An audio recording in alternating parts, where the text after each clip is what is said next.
Krishna Krishna Hare Hare Hare Rama Rama Rama Hare Hare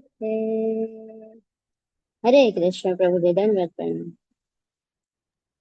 હરે કૃષ્ણ. ખૂબ ખૂબ ધન્યવાદ માનસી માતાજી સુંદર મજાના કીર્તન માટે, અને ખૂબ ખૂબ ધન્યવાદ સુરક્ષા માતાજી, આરતી માતાજી અને બધા વહાલા વૈષ્ણવોનું ખૂબ ખૂબ હૃદયપૂર્વકનું સ્વાગત છે. વેલકમ. રાજેન્દ્ર પધાર્યા પ્રભુજી, ધર્મેન્દ્ર પ્રભુ, હિરલ પટેલ માતાજી, ભાનુબેન કાવઠિયા માતાજી, તેજલ ગુપ્તા માતાજી, કલા બારોટ માતાજી, પારસ દેવમુરારી માતાજી, આરતી ભોય માતાજી, હરે કૃષ્ણ. દીપક પટેલ પ્રભુ, આરતી માતાજી તમારો હેન્ડ રેસ કરજો ને. વિક્રમ પંડ્યા પ્રભુજી, હરે કૃષ્ણ. પ્રણામ. દંડવત પ્રણામ. જિગ્નેશ ગોસાઈ પ્રભુ, હરે કૃષ્ણ. હરે કૃષ્ણ. સ્વાગત છે આપ સૌનું ઇસ્કોન મેંગલુરુ શ્રી શ્રી રાધા ગોવિંદ મંદિર તરફથી. મીનાક્ષીબેન વ્યાસ, હરે કૃષ્ણ. વેલકમ. હરે કૃષ્ણ. શોભના માતાજી એન્ડ હરે કૃષ્ણ. પૂર્વી નાયક માતાજી, રીના દેસાણી માતાજી, રિધિ આસર માતાજી એન્ડ નીલિમા માતાજી, મુકેશ પ્રભુ, જૈન પ્રભુ, વિક્રમી કૃષ્ણ પ્રભુ, સ્વીટી સુરતવાલા માતાજી, હરે કૃષ્ણ. વેલકમ. સ્વાગત છે આપ સૌનું. ડોક્ટર સાહેબ, હરે કૃષ્ણ. હરે કૃષ્ણ પ્રભુજી. હરે કૃષ્ણ. વિશાલ પ્રભુ, હરે કૃષ્ણ. હરે કૃષ્ણ. હરે કૃષ્ણ પ્રભુજી દંડવત પ્રણામ. દંડવત પ્રણામ. હરે કૃષ્ણ. વેલકમ. તો શરૂઆત કરશું ભગવાન શ્રી શ્રી રાધા ગોવિંદજીના ચરણોમાં ખૂબ ભાવપૂર્વક પ્રેમપૂર્વકની પ્રાર્થના મંગલાચરણથી આપણે બધા શરૂઆત કરીએ. શ્રી શ્રી રાધા ગોવિંદ ભગવાન કી જય. ઓમ અજ્ઞાનતિમિરાન્ધસ્ય જ્ઞાનાંજન શલાકયા ચક્ષુરુન્મિલિतं येन तस्मै श्री गुरुवे नमः. श्री चैतन्य मनोभीष्टं स्थापितं येन भूतले स्वयं रूप कदा मह्यं ददाति स्वपदान्तिकम्.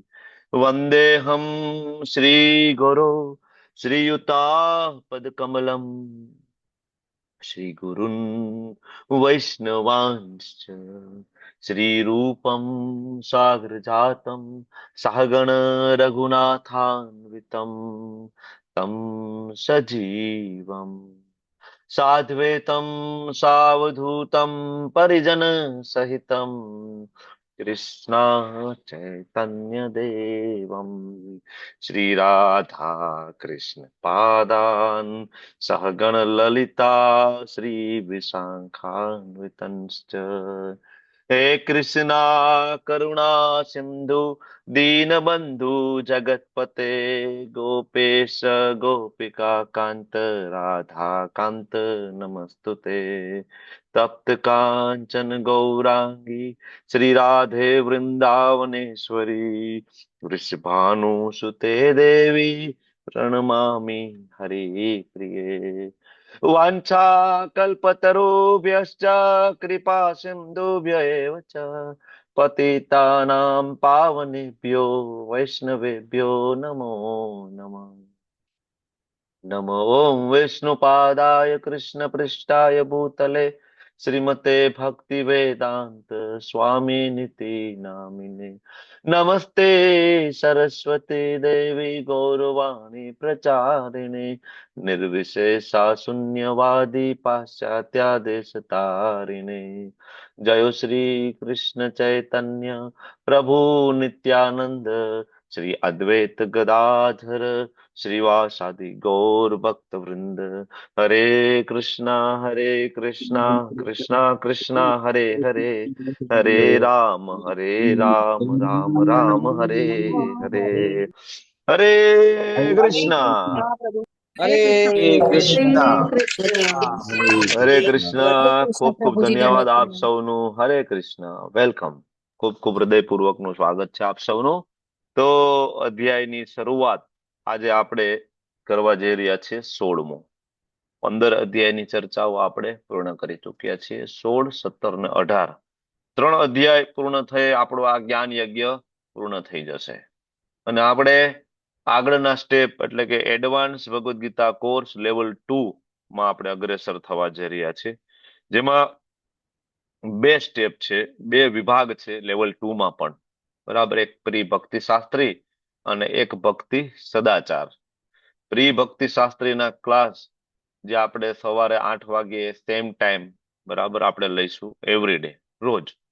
બરાબર, અને 38 એના ક્લાસ હોય એટલે 38 દિવસ જેટલો સમય લાગશે આપણને એમાં બરાબર પૂરું કરવામાં. અને ભક્તિ સદાચારના ક્લાસ વીકમાં એક જ વાર હોય છે. બરાબર, એવરી વીક એક ક્લાસ. બંને ખૂબ મહત્વના છે. પ્રી ભક્તિ શાસ્ત્રી એ તમારે ભક્તિ શાસ્ત્રી કરવું હોય આગળ જતા અને ભગવદ્ ગીતા અને શાસ્ત્રોનું ગંભીર અધ્યયન કરવું હોય એના માટે તમારે લેવલ 2 ભક્તિ શાસ્ત્રીમાં એડમિશન લેવાનું, પ્રી ભક્તિ શાસ્ત્રી. અને ભક્તિ સદાચારની અંદર ખરેખર વૈષ્ણવ કોને કહેવાય બરાબર એની માહિતી, એના સિવાય તમારા બધા પ્રશ્નો તિલક શું કામ કરવું જોઈએ, કેવી રીતના કરવું જોઈએ થી લઈ અને આપણા બધા આચાર્ય એનું જીવન ચરિત્ર, ભગવાનના દશા અવતાર બરાબર અને શ્રીમદ ભાગવતમની સ્તુતિઓ, કથાઓ, આ બધાનું જેમાં સમન્વય કરી અને જે કોર્સ ડિઝાઇન કરવામાં આવ્યો એનું નામ ભક્તિ સદાચાર. તો બંને કોર્સ તમે લોકો જોઈન કરજો, કારણ કે ભક્તિ સદાચાર વીકલી એક જ વાર હોય છે, અઠવાડિયે એક જ ક્લાસ હોય. અને પ્રી ભક્તિ શાસ્ત્રી આપણે જેમ હું લઈ રહ્યો છું એમ જ આપણે આજ 8 વાગ્યાની બરાબર બેચમાં આપણે કન્ટિન્યુ કરવાના છીએ. ઓકે, અને જેનું લિંક તમને આજકાલમાં તમારા વોટ્સએપ ગ્રુપમાં જ્યાં તમે જોડાયા છો લેવલ 2 માં ત્યાં જ પ્રોવાઈડ કરવામાં આવશે. હવે આપણે ગઈકાલે જે અધ્યાયની ચર્ચા કરી છે એના વિશે તમે થોડું કહો, જેથી આપણે ગઈકાલ સાથે થોડું આપણે કનેક્ટ થઈ જઈએ ક્યાં આપણે પહોંચ્યા છીએ, અને પછી આપણે આજના અધ્યાય તરફ આપણે આગળ વધવું છે. બરાબર, કોણ બોલશે? જુહી માતાજીથી શરૂઆત કરીએ. ગઈકાલના અધ્યાય વિશે થોડું બોલો, 1 મિનિટ બોલો, 1 મિનિટ. ચાલો, જુહી માતાજી, ઓવર ટુ યુ. હરે કૃષ્ણ પ્રભુજી. હમ હવે ગઈકાલનો જે અધ્યાય હતો ને એ હતો પૂર્ણ પુરુષોત્તમ યુગ.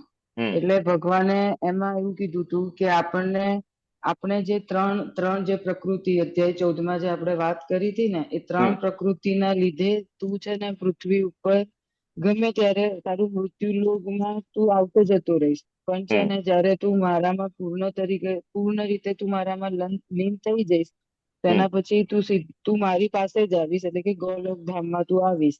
અને હું જ પરમાત્મા છું. હું પરમાત્મા નથી, હું પૂર્ણ પુરુષોત્તમ છું એમ. અને આપણે એક અસ્વસ્થ વૃક્ષ જોયું હતું કે જેની અંદર ઊંધું વૃક્ષ હતું કે જેમાં મૂળ જે છે. હું ખાલી પરમાત્મા છું એવું નહીં, એમ ટૂંકમાં હું પરમાત્મા તો છું જ, પણ હું સાથે સાથે પૂર્ણ પુરુષોત્તમ છું એમ. હા, બોલો અને આગળ. જે વૃક્ષ જે વૃક્ષ હતું ને એમાં એવું હતું કે આપણે એક વૃક્ષ જે હતું એમાં પાણીમાં પ્રતિબિંબ પડે એટલે ઊંધું દેખાય, કે જેમાં થડ જે હતા, મૂળિયા જે હતા એ ઉપર હતા, પાંદડા અને ડાળીઓ નીચે હતી. તો કે એ સાચું વૃક્ષ નથી, એ આપણું ભૌતિક જગત છે કે જે એમાં આપણે પરોવાયેલા છે રાગ, દ્વેષ, દુઃખથી અને એ રીતે. તો એ બધામાંથી તારે દૂર થવું હોય તો એના માટે તું પૂર્ણ રીતે તું મારામાં લીન થઈ જા. અને આપણને આધ્યાત્મિક વિશ્વ અને ભૌતિક જગત એ બંને વચ્ચે તફાવત ખબર પડી કે શું તફાવત છે. Time is over. Thank you. ચાલો નેક્સ્ટ કોણ છે? હરે કૃષ્ણ. નરેન્દ્ર પ્રભુ, ઓવર ટુ યુ. ચાલો 1 મિનિટ. પ્લીઝ અનમ્યુટ યોરસેલ્ફ પ્રભુ, માઇક ચાલુ કરજો. હરે કૃષ્ણ પ્રભુજી. હરે કૃષ્ણ પ્રભુજી, પ્લીઝ. આ પૂર્ણ પુરુષોત્તમ યુગમાં આપણો જે ચેપ્ટર ભગવાને કીધું આપણને એ અદ્વૈત સિદ્ધાંત પર કીધું તો, અને એની અંદરથી આપણે 2 અવરોધ દૂર થાય છે. પછી આપણે વૃક્ષનો દાખલો તો વાત કરી, પછી આધ્યાત્મિક વિશ્વ અને ભૌતિક જગત વિશે ભગવાન અહીંયા કહે છે કે આધ્યાત્મિક વિશ્વ છે જેની અંદર કાયમી સુખ છે, સાચો પ્રેમ છે, સાચું સુખ છે, સાચા અને કોઈ જાતની ઉદાસીનતા નથી, એ આપણને અહીંયા કહે છે. અને બીજું ભગવાન કહે છે કે અહીંયા વૈકુંઠ લોક સર્વોચ્ચ છે, ધ્રુવ લોક બધા છે એ વૈકુંઠ લોક સર્વોચ્ચ લોક છે. અહીંયા આગળ કોઈ સૂર્ય, ચંદ્ર કે વીજળી કોઈ જરૂર પડતી નથી, બધો જ ભગવાન પોતે જ આપે છે. અને તમે મારા જ અંશો છો, એ ભગવાન કહે છે. પછી ભગવાન આપણને સમજાવે છે સ્મૃતિ જ્ઞાન અને વિસ્મૃતિ આપનારો પણ હું જ છું એમ કે છે. અને એકચ્યુઅલી હું સુપ્રીમ કંટ્રોલર હું જ છું એ આપણને આની અંદર સમજાવે છે. અને ભગવાન અહીંયા કહે છે કે કોઈ બીજા કોઈ પૂર્ણ પુરુષોત્તમ નથી, પણ પૂર્ણ પુરુષોત્તમ અને સર્વોચ્ચ હું જ છું, અને મારામાં મન પુરવ. એ એવું આ અધ્યાયમાં ભગવાન અર્જુનને સમજાવે છે, એકચ્યુઅલી અરે આપણને વાહ, સમજાવે છે. અરે વાહ. ખૂબ સરસ પ્રભુ, ખૂબ સરસ. થેન્ક યુ પ્રભુ. ઓલમોસ્ટ બધું કવર કરી લીધું. 15મો અધ્યાય પુરુષોત્તમ યોગ. ભગવાન બરાબર પોતાની ભગવત તત્વને સ્થાપિત કરે છે આપણા બધા માટે. કારણ કે ખબર હતી ભગવાનને અને અર્જુનને કે આગળ જતા એવો યુગ આવશે કે એમાં ઘણા બધા લોકો નવા નવા ભગવાનને એસ્ટાબ્લિશ કરશે. બરાબર, નવા નવા ભગવાનને પૂર્ણ પુરુષોત્તમ તરીકે ઘોષિત કરશે, સર્વોપરી તરીકે ઘોષિત કરવાની કોશિશ કરશે, સાબિત કરવાની કોશિશ કરશે. અને એવા કેટલાય બધા મત અને પંથ સમાજની અંદર પ્રવર્તમાન થશે કે જે ઓરિજિનલ જે ફિલોસોફી છે, બરાબર, એને કહેવાય ને કે દૂષિત કરવાની કોશિશ કરશે આવા લોકો આવીને. તો ખબર હતી ભગવાનને, એટલે ભગવાન કૃષ્ણચંદ્રએ બહુ ક્લિયર કટ ભગવદ્ ગીતાની અંદર આપ્યું છે કે ભગવાન કોણ છે. ઓકે, તો 15મા અધ્યાયમાં તો આપણે જોઈ લીધું. ભગવાને કીધું કે આ જગત છે, પરાવર્તન છે, ઊંધું વૃક્ષ છે, આની ડાળીઓ ઉપર પણ જાય છે અને આની ડાળીઓ નીચે પણ જાય છે. બરાબર.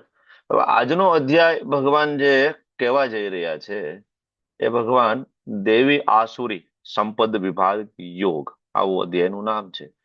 તો કેવા ગુણ હશે તો આ ભૌતિક જગતમાં લોકો ઉપરની સાઈડ જશે અને કેવા ગુણ હશે તો નીચેની સાઈડમાં જશે. ભગવાને જે ગઈકાલે ઊંધા વૃક્ષની એનાલોજી આપી, ઉદાહરણ આપ્યું, એના અનુસંધાને જ આ અધ્યાય આગળ વધી રહ્યો છે. બરાબર, કે ભાઈ આપણે એવું વિચારતા હોય કે મારે પણ આ ભૌતિક જગત, ભગવાને ગઈકાલે કીધું કે ભાઈ વિરક્તિનું શસ્ત્ર લો અને આ ભૌતિક જગતના મૂળને કાપી નાખો.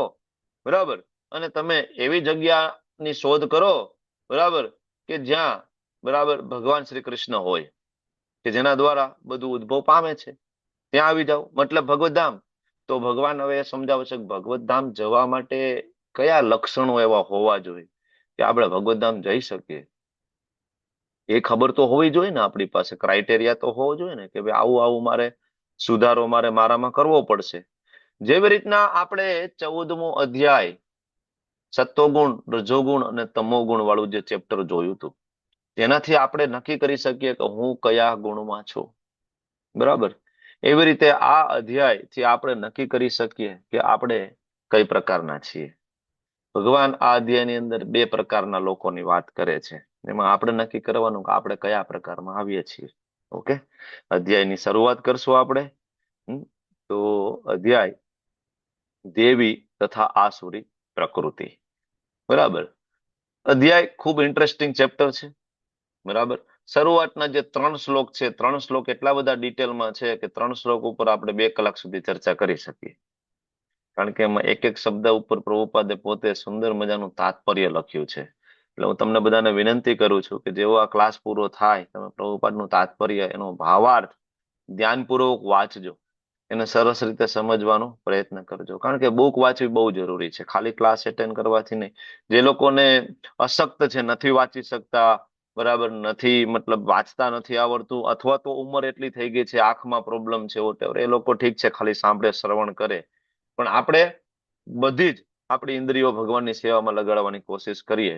બરાબર, અને એમાં સ્વ અધ્યયન છે એ ભગવાન આજે પોતે કહેશે કે દૈવી ગુણ છે.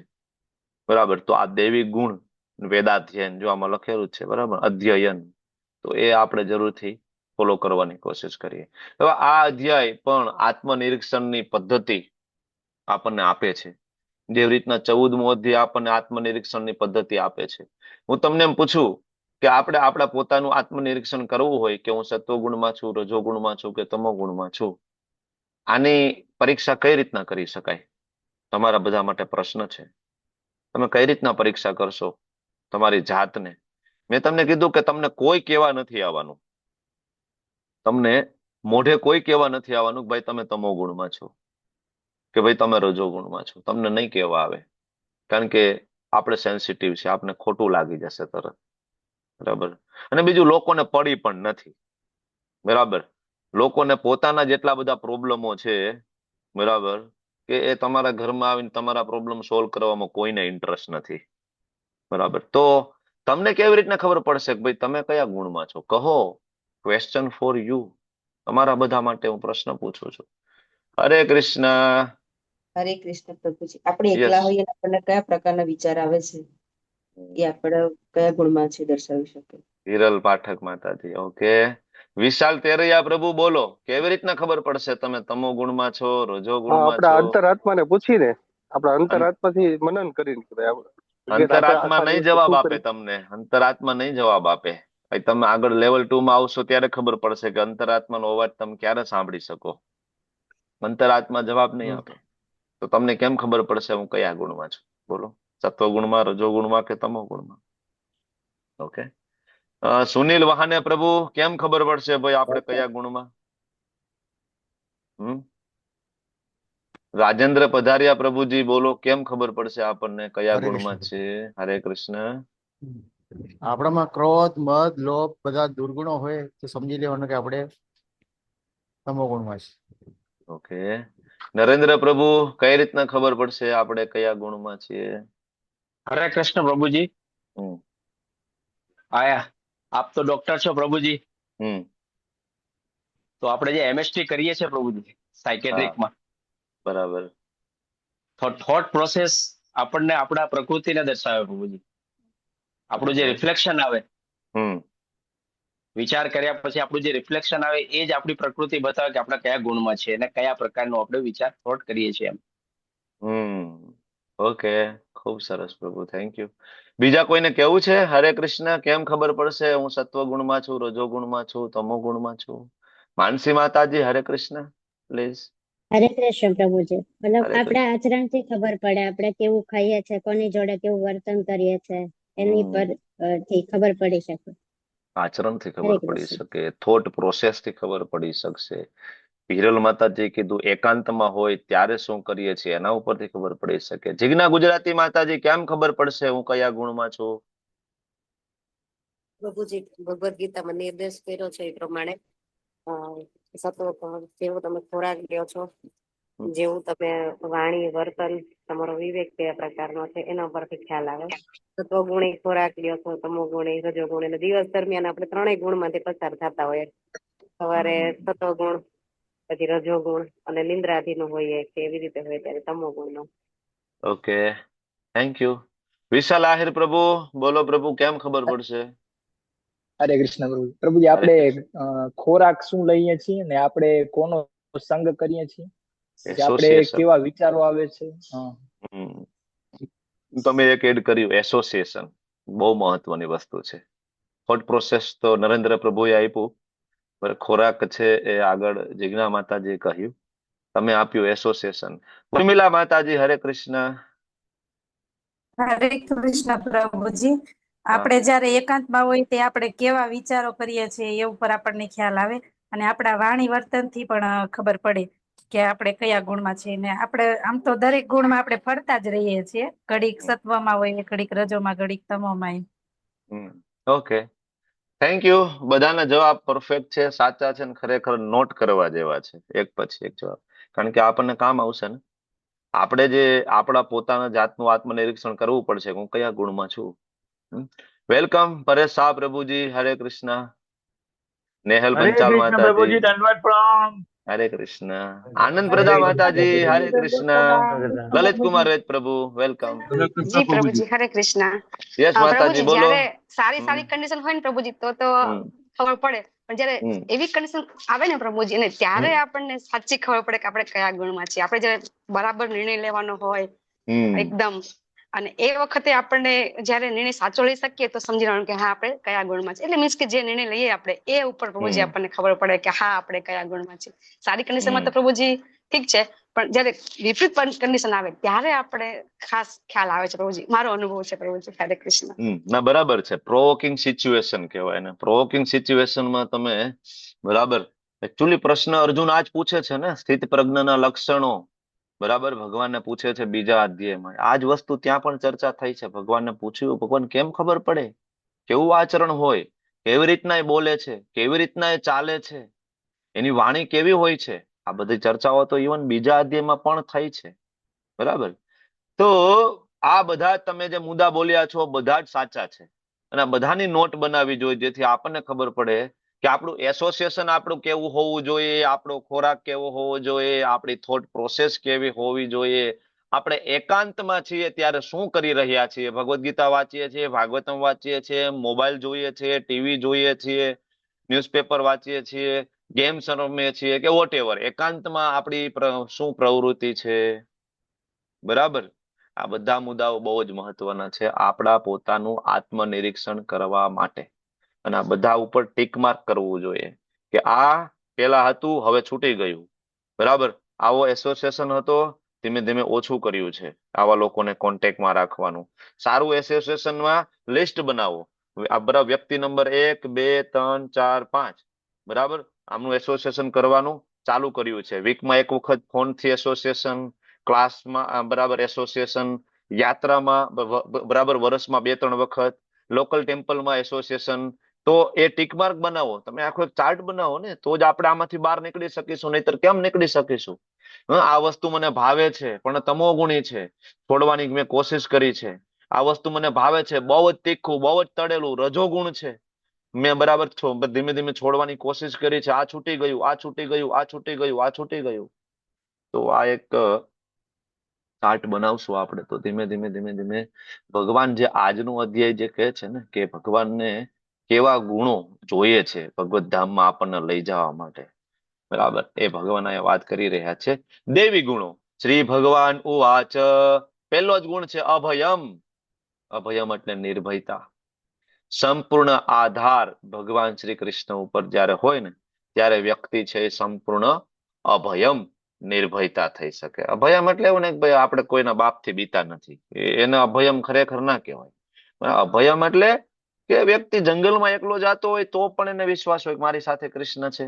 આપણે ગઈકાલે વાત કરી હતી ને કે બુદ્ધિમાન વ્યક્તિ હોય, ભગવાનનો ભક્ત હોય, એ હંમેશા વિચારે કે હું ક્યારેય એકલો નથી, વિચારે જ નહીં, મારી સાથે હંમેશા કૃષ્ણ છે. સુરદમ સર્વભૂતાના 5મા અધ્યાય 29મા શ્લોકમાં કૃષ્ણ કહે છે કે હું તો તમારો સુખ ચિંતક મિત્ર બનીને તમારી સાથે રહું છું. ભગવાન ખોટું બોલે છે ભગવદ્ ગીતાની અંદર? બરાબર. એક એક શબ્દ ઉપર આપણને વિશ્વાસ હોવો જોઈએ. જયારે ભગવદ્ ગીતાના શ્લોકોમાં આપણને વિશ્વાસ બેસે ને, તો વૃદ્ધાવસ્થાની અંદર આપણને સૌથી મોટો રોગ એકાકીપણું, એનાથી આપણે બચી જઈશું વૃદ્ધાવસ્થામાં. જે લોકો અહીંયા મોટી ઉંમરના લોકો છે, બધાને ખ્યાલ હશે, વડીલોને, બરાબર, કારણ કે એમના સાથે રમવા વાળા મિત્રો, મસ્તી કરવા વાળા મિત્રો અલગ અલગ જગ્યાએ જોબમાં ક્યાંક બિઝી થઈ ગયા છે, બરાબર, ડિસ્કનેક્ટેડ છે, બરાબર. કાકા મામા દાદા જે એનાથી મોટી ઉંમરના હતા, જે માથા ઉપર હાથ મૂકી અને વાલ કરવા વાળા હતા, સલાહ આપવા વાળા હતા, એ નથી અત્યારે, બધા જતા રહ્યા છે, બરાબર, ના ધરાધામ છોડીને. બરાબર. માતા પિતા, બરાબર, દરેક વસ્તુમાં સલાહ સૂચના આપતા હતા, એ નથી રહ્યા, આજે જતા રહ્યા છે, ભગવત ધામ જતા રહ્યા છે. તો હવે કોણ? તો કે હવે એવી જનરેશન સાથે જીવવાનું છે કે જે જનરેશન એવું માને છે કે દાદાને કઈ ખબર પડે નહીં, બાને કઈ ખબર પડે નહીં, હું જ બહુ બુદ્ધિશાળી છું. આવી પેઢી સાથે જીવવાનું થાય. દીકરો ને વહુ હોય, પણ હવે અત્યારે ભૌતિક જગત અને કળિયુગ ખૂબ બિઝી હોય, સવારથી લઈને રાત સુધી ટાઈમ આપવો મુશ્કેલ બનતો હોય છે, ઇવન પરિવારને પણ. કૃષ્ણ ભાવના મૃતમાં હોય તો વાંધો ના આવે, બાકી નહીતર તમે જોવો ને, તમે તો લોકો બરાબર મારા કરતા મોટા મોટા સિટીમાં તમે લોકો રહ્યો છો, હું જ્યાં રહું છું એના કરતા, તમને લોકોની લાઈફસ્ટાઈલ ખબર છે લોકોની. સવારે બરાબર ને 9 વાગે જોબ ઉપર પહોંચવું હોય તો મુંબઈ જેવા સિટીમાં કોઈ વ્યક્તિ હોય તો એને 7 વાગે નીકળી જવું પડતું હોય, 7:30 6:30 નીકળી જવું પડતું હોય. હજી બાળક તો સૂતા પડ્યા હોય, બરાબર ને, ત્યાં પપ્પા જોબ ઉપર નીકળી ગયા હોય, રાત્રે બાળક ઓલમોસ્ટ ફ્રી થઈ જાય, જમીન સુવાની તૈયારીમાં હોય, ત્યારે મોટા ભાગે પપ્પાનું આવવાનું થતું હોય, મમ્મીનું આવવાનું થતું હોય. તો આવી લાઈફસ્ટાઈલ છે. હવે બાળકોને પણ આપણે સમય ના આપી શકીએ, માતા પિતાને ક્યાંથી સમય આપી શકીએ? તો એ વૃદ્ધાવસ્થામાં આપણું કોણ? ત્યારે યાદ આવે કે સુરદમ સર્વભૂતાનામ, મારા કૃષ્ણ છે, બરાબર, એટલે કોઈ એકાકી પણ આપણને નથી, બરાબર ને. તો આ હોવું જોઈએ. જેમ જેમ આપણે આ બધા ગુણો વાંચશું તો ઇવન આ જગતમાં પણ આપણે સુખપૂર્વક રહી શકીશું ને ભગવત ધામ પણ જઈશું. તો આ એક એક ગુણની પ્રેક્ટિસ કરવાની છે, કે આજે અભયમની પ્રેક્ટિસ કરવી છે, આવતીકાલે આત્મ શુદ્ધિની પ્રેક્ટિસ કરવી છે, આવું કઈ છે ના. એક એકની પ્રેક્ટિસ કરવાની જરૂર નથી. બરાબર.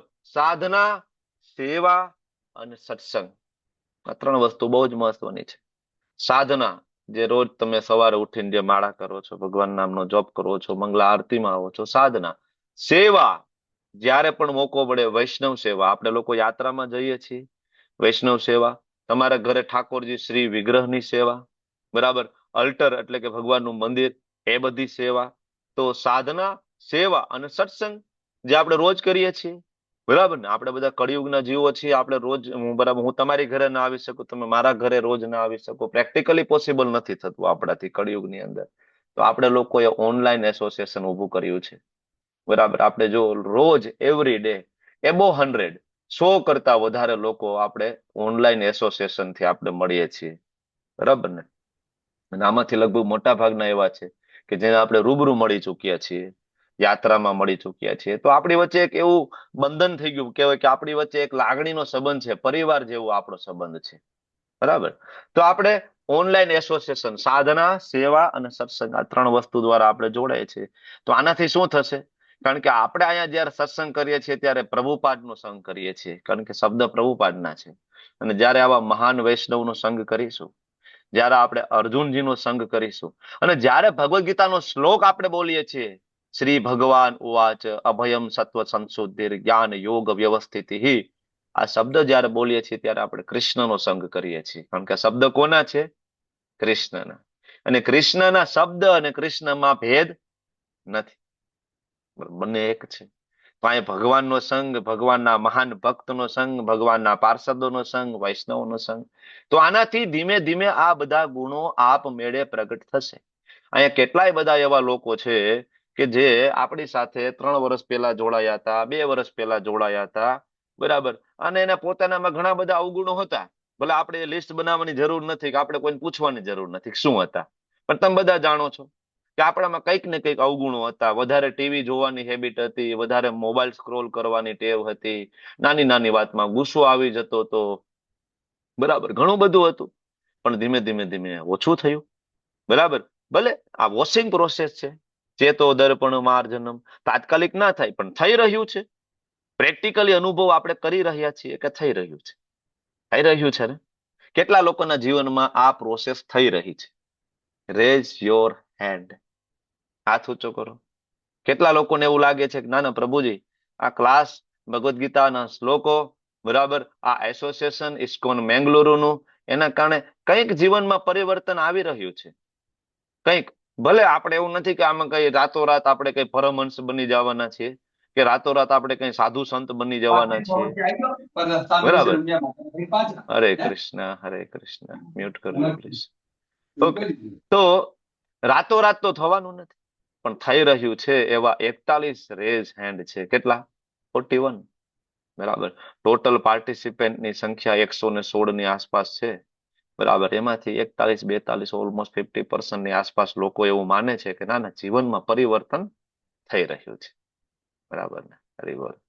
તો આ છે પ્રેક્ટિકલ એક્સપિરિયન્સ છે. મતલબ એક એકની આપણે કરવાની જરૂર નથી પ્રેક્ટિસ. પેલું અભયમ. બીજું આત્મશુદ્ધિ, સત્વ સંશુદ્ધિ, ચેતનાની શુદ્ધિ. કેવી રીતના થશે ભાઈ? કઈ બજારમાં કોઈ સાબુ મળે છે, બરાબર, કે લાઈફબોય નું સાબુ લઈ આવો ને ઘસીને નાઈ લ્યો તો ચેતનાની શુદ્ધિ થઈ જશે, એવું કઈ છે નહીં. આત્માની શુદ્ધિ, આત્મશુદ્ધિ, ચેતનાની શુદ્ધિ કેવી રીતના થશે? પવિત્રીકરણ કેવી રીતના થશે? બરાબર ને. નીતિ નિયમોનું પાલન કરીશું, વૈધિ સાધના ભક્તિ, ભગવાનને લગાવેલો ભોગ પ્રસાદ સ્વરૂપે ગ્રહણ કરીશું, જપ કરીશું એવરી ડે, બ્રહ્મ મુહૂર્તમાં ઉઠવાની કોશિશ કરીશું ધીમે ધીમે, તો જરૂરથી પવિત્રીકરણ આવશે. ચેતો દર્પણ માર્જનમ, બરાબર, થશે એવરી ડે. અને થયું છે હજારો લોકોનું, આપણી સામે એક્ઝામ્પલ છે, બરાબર. એ બધા ફોરેનર્સ, બરાબર, એ બધા હિપીઝ, અમેરિકન, યુરોપિયન, જાપાનીઝ, ચાઇનીઝ લોકો, એનું પવિત્રીકરણ જો થયું હોય ભગવાનના નામથી, આપણું શું કામ નહીં થાય? એના બાપ દાદા કૃષ્ણને ઓળખતા નહોતા, ને આપણી તો 7 પેઢીથી બધા ભગવાનને ઓળખે છે. આપણી હજારો પેઢી, 7 પેઢી નહીં, આપણો જન્મ ભારત ભૂમિ ઉપર થયો છે, બરાબર ને. આપણે તો એ જ ઋષિ મુનિઓની સંતાન છીએ. આપણે આપણું કેમ નહીં થાય ભાઈ? એનું થયું તો આપણું કેમ નહીં થાય? થશે ને, 100% થશે, બરાબર. શુદ્ધિકરણ થશે. અને જેવું આ શુદ્ધિકરણ થશે, પ્યુરિટી ઇઝ ફોર્સ. નામનિષ્ઠા પ્રભુજી સમજાવે છે પ્યુરિટી ઇઝ ફોર્સ. આ જે પવિત્રીકરણ જે થાય છે ને એ જ શક્તિ છે. બરાબર, આ જ શક્તિ છે. અને તમે જો કેટલા બધા બ્રહ્મચારીઓ હોય, ઇસ્કોનના ભક્તો હોય, તમે જોવો કે સવારથી લઈને રાત સુધી મહેનત કરતા હોય, બુક ડિસ્ટ્રીબ્યુશન કરતા હોય, પણ એના મુખ ઉપર તમે એક પણ થાકની રેખા ના જોતા હોય. બરાબર, સતત કામ કરતા હોય. તમે લોકો હમણાં યાત્રામાં આવ્યા હતા, બરાબર ને? યાત્રામાં આપણે જોયું હતું ને, કેટલા તમે લોકો બધા સવારથી લઈને રાત સુધી તમે લોકો કામ કરતા. તમે જોયું કે આવું આપણે ક્યારેક ઘરે નથી કરી શકતા? કરી શકીએ છીએ. અહીં કેટલા બધા લોકો, બરાબર, બસ એટેન્ડરની સેવા છે, બરાબર, પ્રોપર્ટી કોઓર્ડિનેટરની સેવા છે, પ્રસાદમની સેવા છે, કઈ ને કઈ. લગભગ ગુજરાતીઓમાંથી કોઈ એવું બાકી નહોતું જેને કોઈ સેવા ના લીધી હોય. બધાએ કંઈક ને કંઈક સેવા લીધી હતી. બરાબર, ખૂબ જ ખુશ થયા નામનિષ્ઠા પ્રભુજી. તો તમે જોયું કે આવું આપણે ઘરે નથી કરી શકતા. આપણે ઓલમોસ્ટ આપણી ગુજરાતી ટીમ યાત્રામાં ગઈ હતી તો સુતા સુતા લગભગ આપણને 12 વાગી જતા હતા એવરીડે. 11, 11:30, 12 આપણને રોજ વાગી જતા હતા આપણું બધું કામકાજ સમેટીને. અને આપણે જોતા હતા કે આપણા ગુજરાતી ભાઈઓ પાછા 3 વાગ્યે તો રેડી હતા બધાને ઉઠાડવા માટે. બરાબર ને? રિક્ષા કોઓર્ડિનેટર તરીકે બધા રેડી થઈ ગયા હતા. અલગ અલગ હોટલોમાં આપણા બધા ગુજરાતી વૈષ્ણવો ઉભા રહી ગયા હતા. બધાને રિક્ષામાં બેસાડીને મંગલા આરતીમાં મોકલવાથી લઈને બધી તૈયારીમાં રેડી હતા. અને છતાં માત્ર 2-2.5 કલાકની જ ઊંઘ 24 કલાકની અંદર. કોઈ બપોરે ઊંઘ નહીં, કોઈ આરામ નહીં. સવારથી લઈને રાત સુધી ઓલમોસ્ટ 22 કલાક દોડવાનું કોન્સ્ટન્ટ. 1 દિવસ, 2 દિવસ, 3 દિવસ, 4 દિવસ, 5 દિવસ કોન્સ્ટન્ટ. બરાબર, શક્ય નથી. તમારો ઘરનો પ્રસંગ હોય તો તમે 2 દિવસમાં થાકી જાઓ છો. તમે જોઈ લો ને, તો આપણે ઘરે લગ્ન પ્રસંગ આવે, આપણે 2 દિવસમાં થાકી જાય. અને એ ઉત્સાહ પાછો બની નથી રહેતો જે ઉત્સાહથી આપણે વૈષ્ણવોની સેવા કરી યાત્રાની અંદર. તમે જોયું ને, એ ઉત્સાહ નથી બની રહેતો. છતાં ઘરે કદાચ કરી પણ લઈએ પરાયણે, પણ એ ઉત્સાહ નથી બની રહેતો. ખબર પડી જાય લોકોને કે આપણે થાકી ગયા છીએ, જ્યારે અહીંયા થાક આપણને દેખાતો નથી. શું કામ? વાય? Purity is force.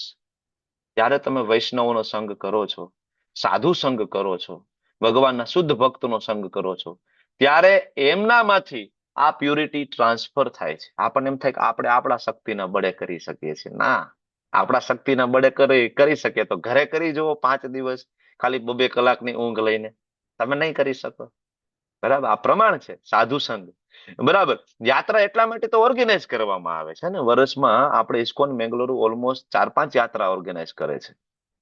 બરાબર, નેક્સ્ટ યાત્રાની ઓલમોસ્ટ તૈયારીઓ ચાલુ થઈ ગઈ છે. માયાપુરની યાત્રા કરવી છે, અયોધ્યાની આપણે યાત્રા કરવી છે, ચિત્રકૂટ જવું છે. બરાબર, ઓલમોસ્ટ ત્યારે બધી તૈયારીઓ ચાલે છે. અમારી વીકલી મિટિંગમાં પ્રભુજી વાત કરી રહ્યા છે. અલગ અલગ ટીમ, લેંગ્વેજ ને બધી સેવાઓ ધીમે ધીમે સોંપાઈ રહી છે. બરાબર, તો યાત્રામાં જ્યારે તમે આવો ત્યારે તમને આ ફાયદો મળે કે કેવી રીતના બીજા લોકો સાધના કરી રહ્યા છે, સેવા કરી રહ્યા છે, એનો સંગ આપણને પ્રાપ્ત થાય. અને લવ માત્ર સાધુ સંગ. બરાબર, કોઈ શુદ્ધ ભક્તનો થોડોક માત્ર પણ જો આપણને સંગ પ્રાપ્ત થઈ જાય ને, આપણું જીવન પરિવર્તન થઈ જાય. લવ માત્ર સાધુ સંગ. એવું નહીં કે સાધુ સાથે આપણે કલાકો સુધી રહેવું પડે. ના, ભગવાનના શુદ્ધ ભક્ત સાથે વિતાવેલી એક ક્ષણ, બરાબર ને, વાલિયા લૂંટારોમાંથી વાલ્મીકી ઋષિ બનાવી દે. એક ક્ષણ. આ છે સાધુ સંઘનું મહત્વ છે. એટલા માટે યાત્રા એટલા માટે ઓર્ગેનાઇઝ કરવામાં આવે છે. આત્મશુદ્ધિ, આધ્યાત્મિક જ્ઞાનનું સંવર્ધન. ત્રીજો મુદ્દો જે આપણે કરીએ છીએ રોજ સવારે ઉઠીને 8 વાગ્યાથી લઈને 10 વાગ્યા સુધી, આધ્યાત્મિક જ્ઞાન, ભગવાન વિશેનું જ્ઞાન, આધ્યાત્મિક જ્ઞાન. એના પછી આવે દાન. ભગવાન કહે છે દાન કરવું જોઈએ. બરાબર, દૈવી ગુણ છે. બરાબર, પણ બધાને એક સરખું કરવાનું. ભગવાન સરસ મજાનું પ્રેક્ટિકલી આવતીકાલે સમજાવે છે. પ્રભુપાદ તાત્પર્યમાં લખે છે 4 આશ્રમ છે: બ્રહ્મચર્ય આશ્રમ, ગૃહસ્થાશ્રમ, વાનપ્રસ્થ અને સંન્યાસ આશ્રમ. દાન કોને કરવાનું છે? ગૃહસ્થાશ્રમ. આપણે બધા ગૃહસ્થાશ્રમી છીએ. બ્રહ્મચારી આશ્રમમાં ઇન્કમ ના હોય, બ્રહ્મચારી જીવન જીવતા હોય આ ગુરુકુળની અંદર બાળકો. વાનપ્રસ્થમાં ઘર છોડી દીધું હોય, બરાબર, ભગવત પ્રચારમાં નીકળી ગયા. સંન્યાસ આશ્રમમાં આખો સંસાર છોડી અને આખા સંસારને પરિવાર તરીકે બનાવ્યો હોય, આવકની કોઈ પણ પ્રકારની વ્યવસ્થા ના રાખી હોય, સંપૂર્ણપણે શરણાગત, ભગવત શરણાગત હોય. તો આ બાકીના 3 આશ્રમ જે છે ગૃહસ્થ આશ્રમ ઉપર ટકેલા છે. એટલે ગૃહસ્થોએ દાન કરવું જોઈએ. પણ કોને કરવું જોઈએ, ક્યારે કરવું જોઈએ, કેવી રીતે કરવું જોઈએ, આની ક્લેરિટી આપી છે ભગવદ્ ગીતાની અંદર. આંધળું થઈને નથી દાન કરવાનું આપણે. બરાબર. તો આવતીકાલે 17મો અધ્યાય છે. અને બીજું, આવતીકાલે આખા વર્ષનો ખૂબ જ મહત્વનો અને પાવન પવિત્ર દિવસ પણ છે. કયો દિવસ છે? અક્ષય તૃતીયા. અક્ષય તૃતીયા. અક્ષય તૃતીયા છે. વણ જોઈતું મુહૂર્ત કહેવાય ને, આપણે જોયા વગરનું મુહૂર્ત અક્ષય તૃતીયા. આપણે સાદી ભાષામાં આપણે એને શું કહીએ? અખાત્રીજ. આપણે ગુજરાતીઓ એને કે ભાઈ અખાત્રીજ છે આવતીકાલે, એવું કહે ને? સાચો છો ને હું કે ખોટો છું? બરાબર. અખાત્રીજ કહેવાય. બરાબર. અખાત્રીજ કહેવાય. અખાત્રીજ કે ને, બરાબર. એકચ્યુઅલી આપણે અભ્રંશ કરી નાખ્યું છે. અક્ષય નું અખા કરી નાખ્યું ને ત્રીજ નું ત્રીજ. એકચ્યુઅલી નામ અક્ષય તૃતીયા છે, પણ આપણે અખાત્રીજ કરી નાખ્યું, થોડુંક બોલવામાં ઈઝી પડે એટલે. બરાબર. તો અખાત્રીજ અથવા અક્ષય તૃતીયા.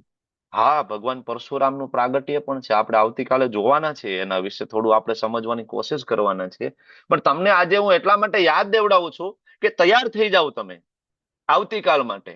અક્ષય તૃતીયા આખા વર્ષનો એવો મહત્વનો દિવસ છે કે એ દિવસે દાન કરવાનું 1000 ગણું મહત્વ છે. આવતીકાલે દાન કરવા માટેનું 1000 ગણું મહત્વ છે. તૈયાર થઈ જાવ. યેન કેન પ્રકારેણ. બરાબર. ફૂલ નહીં તો ફૂલની પ્રભુજી, પાંખડી. કાલથી આપણે ચારધામના 2 મંદિરોના દ્વાર પણ ખુલ્યા. હરી બોલ. થેન્ક યુ માતાજી, ધન્યવાદ માતાજી. બરાબર. તો તૈયાર થઈ જાવ. દાન. બરાબર. ભગવાન સ્વયં કહી રહ્યા છે એટલે હું યાદ દેવડાવું છું તમને. બરાબર. એના પછી આવે આત્મ સંયમ. ઇન્દ્રિય ઉપર કંટ્રોલ રાખવો જોઈએ. બરાબર. ઇન્દ્રિયોને છૂટો દોર નહીં આપવાનો. આપણે ઓલું કઠોપનિષદ વાળું નહોતો જોયું? 5 ઘોડા, મન એની લગામ, બુદ્ધિ એનો સારથી અને આત્મા એનો રથી. બરાબર. તો 5 ઘોડાને છૂટા દોર ના આપી દો, રથ નહીં ચાલી શકે. એક ઘોડો આ બાજુ દોડશે, એક ઘોડો આ બાજુ દોડશે, કેવી રીતના ચાલશે રથ? નહીં ચાલે. બરાબર ને? ઇન્દ્રિયને સંયમ કરો. યજ્ઞ પરાયણતા. યજ્ઞ ગૃહસ્થો માટે. બરાબર. કારણ કે બાકીના 3 આશ્રમો ખરેખર આ યજ્ઞ. યજ્ઞ એટલે એક તો સ્વાહા એ વાળો યજ્ઞ છે. તમે લોકોએ પ્રશ્ન પૂછ્યો હતો ધર્મેન્દ્ર પ્રભુએ, તો આપણે એના ઉપર વિસ્તારપૂર્વક ચર્ચા કરી ગયા છીએ. બરાબર. કે એ યજ્ઞ પ્રેક્ટિકલી થાય કે ના થાય, ના થાય તો શું કામ ના થાય કળિયુગની અંદર? શું કામ કળિયુગની અંદર અમુક યજ્ઞનો નિષેધ કરવામાં આવ્યો છે? આ બધી ચર્ચાઓ કરી ચૂક્યા છીએ. પણ એક યજ્ઞ એવો છે કે જે કળિયુગની અંદર થઈ શકે અને બધાથી થઈ શકે. કયો યજ્ઞ છે? હા, યજ્ઞાનામ જપ યજ્ઞોસ્મિ. ભગવાને ભગવદ ગીતાની અંદર જે યજ્ઞ કહ્યો છે એ યજ્ઞ આપણે કરી શકીએ છીએ. નાના બાળક કરી શકે, વૃદ્ધ કરી શકે, ધની કરી શકે, નિર્ધન કરી શકે, કોઈ પણ કરી શકે. બરાબર. તો આ યજ્ઞ કરવો જોઈએ, બધાએ કરવો જોઈએ. બરાબર. એના પછી આવે વેદા અધ્યયન. બરાબર. સંપૂર્ણ વૈદિક સાહિત્યનો સાર એટલે શ્રીમદ ભગવદ ગીતા. બરાબર. એનું અધ્યયન કરવું જોઈએ. મન લગાવીને વાંચો તમે લોકો, એના ઉપર મનન કરો. બરાબર. ભગવદ ગીતા વાંચો, ખબર પડે કે ના પડે. આપણે કોલેજમાં એડમિશન લીધું હતું તો ક્યાં આપણને પેલા 3-4 મહિના કઈ ખબર પડતી હતી? બરાબર. એમાં અમારા જવાનું ગુજરાતી મીડિયમમાં 12મા સુધીનું બરાબર અભ્યાસ થયો અને કોલેજમાં સીધું ઇંગ્લિશની ચોપડીઓ હાથમાં આવે. બરાબર. કાંઈ ખબર ના પડે પેલા 3-4 મહિના. પ્રોફેસર આવે ને ઇંગ્લિશમાં પોપટની જેમ લેક્ચર લેતા હોય ને આપણે આમ બેઠા હોય, શું ખબર પડે? કાંઈ ખબર ના પડે. નાના ગામમાં અમારો જન્મ થયો હોય, ઇંગ્લિશ મીડિયમ સ્કૂલમાં અમારો અભ્યાસ ના થયો હોય, ગુજરાતી મીડિયમમાં 12 ધોરણ સુધી ભણ્યા હોય ને પછી તરત કોલેજમાં જાવ ને સીધા ઇંગ્લિશમાં પોપટની જેમ પ્રોફેસર આવીને બોલીને જતા રહીએ. 45 મિનિટમાં લેક્ચરમાંથી 45 શબ્દ ખબર ના પડે. બરાબર. ડિક્શનરીઓ લઈને બેસવું પડે. હવે ત્યારે અમારા વખતે તો ગૂગલ ટ્રાન્સલેશન નહોતું. બરાબર. કે આ ગૂગલમાં ફોટો પાડ્યો ને સામે ઇંગ્લિશનું ગુજરાતી આપી દે. આવો જમાનો નહોતો આપણા વખતમાં. તમને ખ્યાલ છે? મોબાઈલ નહોતા. બરાબર ને? મેં જયારે કોલેજ કરી, મારું ગ્રેજ્યુએશન થયું, મોબાઈલ હતો જ નહીં અમારી કોલેજમાં. અમારી કોલેજમાં 35ની સીટ હતી અને 35ની સીટમાં એક જ વ્યક્તિ એવો ધનવાન હતો જેની પાસે ઓલો નોકિયાનો 3310 વાળો કઈક મોટો એવો મોબાઈલ એક વ્યક્તિ પાસે હતો. આમ બરાબર. અહીંયા એવું કે ખીસું બીસું બનાવીને આમ ફરતો આખો દિવસ બધાને. એક જ વ્યક્તિ પાસે મોબાઈલ અને આખી કોલેજના મોબાઈલ. બરાબર. ઘરેથી ફોન આવે એ એક મોબાઈલ ઉપર જ આવે. એટલે એ બિચારો ફરતો જ હોય અલગ અલગ રૂમમાં. ભાઈ તારો ફોન આવ્યો, વળી ઓલો વાત કે ભાઈ તારો ફોન આવ્યો, તારો ફોન આવ્યો, તારો ફોન, આખો દિવસ. કારણ કે ફોન જ નહોતા. બરાબર ને? તો આવા સમયમાં આપણું એજ્યુકેશન થયું હતું, ક્યાં આપણને બધું સમજાઈ જતું હતું. તોય ભણ્યા ને. તમે ને હું બધા આપણે ભણ્યા, તમે કોઈક ડોક્ટર બન્યા, એન્જિનિયર બન્યા, કોઈક ટીચર બન્યા, બરાબર, ગૃહિણી આપણે બન્યા, લગ્ન કરીને નવા ઘરે ગયા તો આપણે ક્યાં બધું શરૂઆતમાં આપણે રીત રિવાજ સમજાઈ જતા હતા નવા ઘરના, બરાબર ને. આપણા મમ્મીના ઘરે કંઈક અલગ રીતના રસોઈ બનાવતા હોય, બરાબર, અને આપણા સાસરે જાય તો કંઈક અલગ પદ્ધતિ ચાલતી હોય, બરાબર ને. શીખી ગયા ને, ઢળી ગયા કે નહીં થોડા દિવસમાં આપણે એ જ પદ્ધતિની અંદર, બરાબર ને. કા તમે ઢળી જાવ કા સામે વાળા ઢળી જાય, બેમાંથી એક તો ઢળી જ જાય ને અમુક સમયે, બરાબર. તો કહેવાનો મતલબ એ છે કે ધીરજ મહત્વની વસ્તુ છે. વાંચો, રીડિંગ કરો, સતત વાંચો, આવડી જશે, બરાબર. ક્યાંય ડાઉટ પડે તો અંડરલાઈન કરો, બરાબર ને. પૂછો, ફોટો પાડીને મોકલો. Bhagavad Gita cover to cover વાંચો, કવર ટુ કવર વાંચો, કારણ કે આપણે રીડિંગ આપણો પાયો છે, બેઝ છે, બરાબર. અને આગળ આવે તપશ્ચર્યા, તપ કરવું જોઈએ. મનનું તપ, વાણીનું તપ, કર્મનું તપ, સંયમ રાખીને તપશ્ચર્યા. મનુષ્ય જીવન તપશ્ચર્યા માટે છે એકચ્યુઅલી, બરાબર. કાંઈ ના કરીએ તો એટલીસ્ટ 15 દિવસે એકવાર એકાદશીની તપશ્ચર્યા જરૂર કરીએ આપણે, બરાબર ને. એકાદશીના દિવસે આપણે હમણાં લાસ્ટ ટાઈમ એકાદશી આવી ત્યારે સમજવાની કોશિશ કરી હતી, કરવું જોઈએ. એકાદશીના દિવસે જ્યારે તમે શરીરનું તપ કરો છો અને તમે જ્યારે જપ કરીને વાણીનું તપ કરો છો તો મનનું તપ આપમેળે થાય છે. ખાલી મન લગાડવું બહુ મુશ્કેલ છે. જે લોકો એવું કહેતા હોય ને કે ના અમે તો મેડિટેશન કરીએ છીએ ને મન ભગવાનમાં લાગી જાય છે, ઇમ્પોસિબલ છે. કળિયુગની અંદર શક્ય નથી, બરાબર. ઊંઘ જ આવે, બીજું કાંઈ ના થાય. નીંદર આવી જાય સારી એવી, બાકી કાંઈ ના થાય. જેટલા પણ લોકો મેડિટેશન કરી રહ્યા છે ને પૂછજો, સારી એવી ઊંઘ કરીને બહાર નીકળે. ઇસ્કોનમાં એક બ્રહ્મચારી છે, ડોક્ટર કેશવાનંદ, તમે લોકોએ નામ સાંભળ્યું હશે, ડોક્ટર કેશવાનંદ સ્વામી, બરાબર. ઇઝ હોલીનેસ ભક્તિ વિકાસ સ્વામી મહારાજના ડિસાઇપલ છે, બરાબર. પોતે MBBS છે, MBBS પછી પણ આગળ કંઈક ભણ્યા છે, મતલબ મારી જેમ એ પણ ડોક્ટર છે. અને એ ઇસ્કોનમાં આવ્યા પહેલા આ મેડિટેશનની પદ્ધતિમાં ઊંડા ઉતરી ગયેલા, બહુ જ ડીપ. કેટલો મેડિટેશન કરે? એવરીડે 8 કલાક, 10 કલાક. અને એ પણ ક્યાં? ગુફામાં જઈને, ઘરે નહીં, ગુફામાં જઈને, બરાબર. કેવી કે જંગલમાં જઈને ગુફામાં જતા રહીએ, ઘર છોડીને ભાગી ગયા હતા, બરાબર. જંગલમાં જતા રહીએ, ગુફામાં જતા રહીએ, હરિદ્વારમાં, ઋષિકેશમાં. તો આ બધા બહુ જ અખતરા એને કરી લીધા, બરાબર. છેલ્લે ઇસ્કોનમાં આવ્યા. અને હવે એ મેડિટેશન એટલે ત્યારે શું કરતા હતા, હવે એ આપણને બધું સમજાવે છે કે ખરેખર મેડિટેશન જે લોકો કરી રહ્યા છે કેવી રીતના શું કરી રહ્યા છે, બરાબર. તો મનને ખાલી ભગવાનમાં ડાયરેક્ટ લગાડવું બહુ અઘરું છે. તો એના કરતા પેલા આપણે શરીરને ભગવાનની સેવામાં લગાડીએ, વાણીને ભગવાનની સેવામાં લગાડીએ, ઇન્દ્રિયોને ભગવાનની સેવામાં લગાડીએ તો મન આપમેળે લાગશે. એટલા માટે તપશ્ચર્યા. પછી આવે સાદાઈ, આર્જવમ, સરળતા. ભગવાનનો ભક્ત સરળ હોય, ડુપ્લિસિટી નહીં, બરાબર. જેવું બરાબર વાણીમાં હોય ને એવું એના આચરણમાં હોવું જોઈએ. મન, વાણી અને વર્તન આ ત્રણનો તફાવત ના હોવો જોઈએ કે ભાઈ વાણીમાં કંઈક બીજું છે, મનમાં કંઈક બીજું ચાલે છે, અને આચરણ જોવું તો આચરણ તો એવું છે નહીં. સાવ ના હોય. ભગવાનનો ભક્ત છે એ સાદાય, સરળ હોય, જેવો અંદર હોય એવો જ બહાર દેખાય, ડુપ્લિસિટી ના કરે, બરાબર. અહિંસા, ભગવાનનો ભક્ત અહિંસામાં માને, હિંસા ના કરે. કોઈ પણ જીવ નું પ્રગતિશીલ જીવન ને રોકે નહીં, બરાબર ને. પોતાના જીભના ટેસ્ટ માટે બરાબર પશુ વધ કરે, નોનવેજ ખાય, ભગવાનનો ભક્ત નથી ખાતો. ભગવાન ગુણ આપે છે, અહિંસા. ઘણા બધા એમ કે ભગવદ ગીતામાં ક્યાં કીધું છે નોનવેજ ના ખાવું જોઈએ? તો અહિંસાનો મતલબ શું થાય, બરાબર ને. ભગવાન તો ક્લિયરલી કહે છે મારો ભક્ત બિલકુલ અહિંસા. ઓકે. એના પછી આવે સત્યતા, બરાબર. ભગવાનનો ભક્ત છે સ્વાર્થને ખાતર સત્યને કોઈ દિવસ વિકૃત કરતો નથી. ભગવદ ગીતામાં ભગવાન જે પ્રમાણે કહે છે ભગવાનનો ભક્ત એ જ પ્રમાણે સ્વીકારે છે અને એ જ પ્રમાણે પ્રચાર કરે છે, એને કહેવાય સત્યતા. ઘણા બધા લોકો છે ભગવદ ગીતા ઉપર ભાષ્ય આપે છે, બરાબર. અને મૂળ જે પાઠ છે એનું ખોટું અર્થઘટન કરે છે. ત્યારે ભગવાન કૃષ્ણ એમ કે છે સર્વ ધર્માન પરિત્યજ્ય મામ એકમ શરણમ વ્રજ, મારા શરણે આવો. તો એ લોકો નીચે ઇન્ટરપ્રેટ કરે કે નહીં, અહીંયા મામ એટલે કૃષ્ણ નહીં, કૃષ્ણની અંદરનું જે તત્વ છે એના શરણે જવાનું છે. તને કેમ ખબર કૃષ્ણનું અંદરનું તત્વ છે એના શરણે જવાનું? ભગવાન તો કે છે મામ, અને મામ એટલે અહીં કૃષ્ણ છે. તો ઇન્ટરપ્રેટ કરવાની ક્યાં જરૂર છે? કૃષ્ણ જયારે ક્લિયરલી ચોખ્ખું બોલે છે, બરાબર. આપણે બે જયારે અહીંયા વાત કરીએ છીએ, બરાબર, તો મારે તમને વારંવાર એ કહેવાની જરૂર નથી ને કે હું જીતેન્દ્રી ગોપેશ બોલું છું, હું જીતેન્દ્રી ગોપેશ બોલું છું, બરાબર. હું અને ધર્મેન્દ્ર પ્રભુ, નરેન્દ્ર પ્રભુ વાત કરતા હોય તો મારે વારંવાર કહેવાની જરૂર છે કે ભાઈ હું જીતેન્દ્રિય બોલું છું? કે તમે વારંવાર કહેશો કે ભાઈ હું નરેન્દ્ર બોલું છું, હું ધર્મેન્દ્ર બોલું છું? નહીં. બરાબર. જયારે તમે કહેશો હું, એટલે હું સમજી જાઉં કે ધર્મેન્દ્ર પ્રભુ બોલો છો કે નરેન્દ્ર પ્રભુ બોલો. અને હું જયારે એમ કહું છું કે હું અથવા મારું, ત્યારે તમે સમજી જાઓ કે હું જીતેન્દ્ર મારી વાત કરું છું. આમાં ઇન્ટરપ્રેટ કરવાની ક્યાં જરૂર છે? કાંઈ હું એમ કહું એટલે હું મારી અંદરનું, મારું પોતાનું નથી કહેતો. ભગવાન પ્રત્યેનો અપરાધ છે. કૃષ્ણ જયારે એમ કે છે મન મના ભવ મત ભક્તો, તારું મન મને આપી દે, તો આવા લોકો પાછું એવું ટ્રાન્સલેટ કરે, મન એટલે મને આપી દે એટલે કૃષ્ણને નહીં, એની અંદર જે તત્વ છે એને આપવાનું છે. ક્યાં લખ્યું છે આવું? એટલે આવી રીતના સત્યને વિકૃત ભગવાનનો ભક્ત કરતો નથી.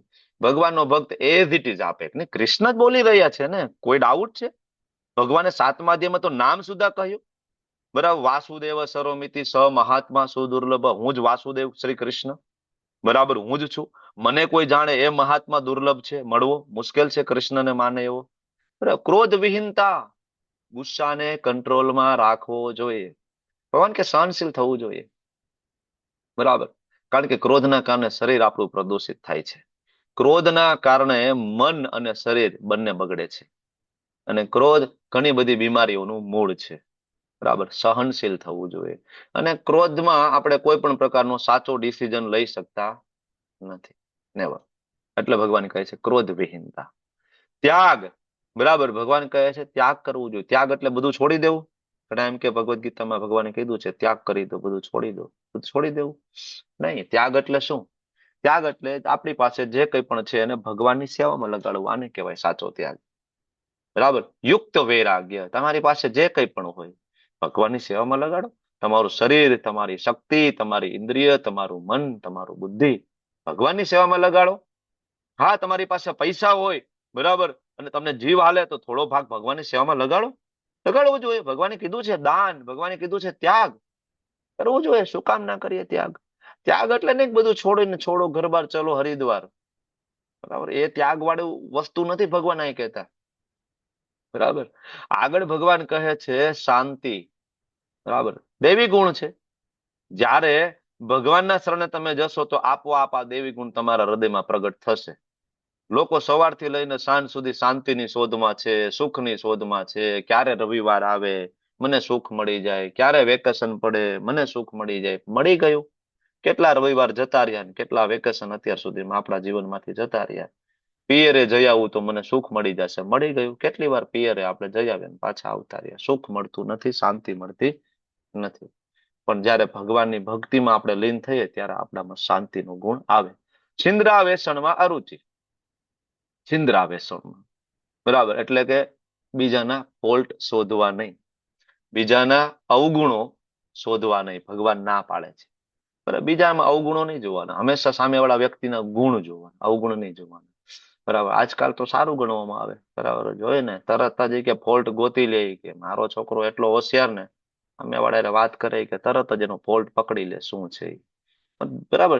સતત તમે બીજી વ્યક્તિમાં દોષો જ શોધ્યા રાખશો, દોષો જ શોધ્યા રાખશો તો આગળ વધવામાં તકલીફ પડશે. બરાબર. નિંદા ના કરવી, પંચાયત ના કરવી, આને પણ છિંદ્રાવેશણમાં અરુચિ કીધી છે. અને આને અવગુણ કીધો છે. નિંદા કરવી, પંચાયત કરવી એટલે ભગવાન ના પડે છે.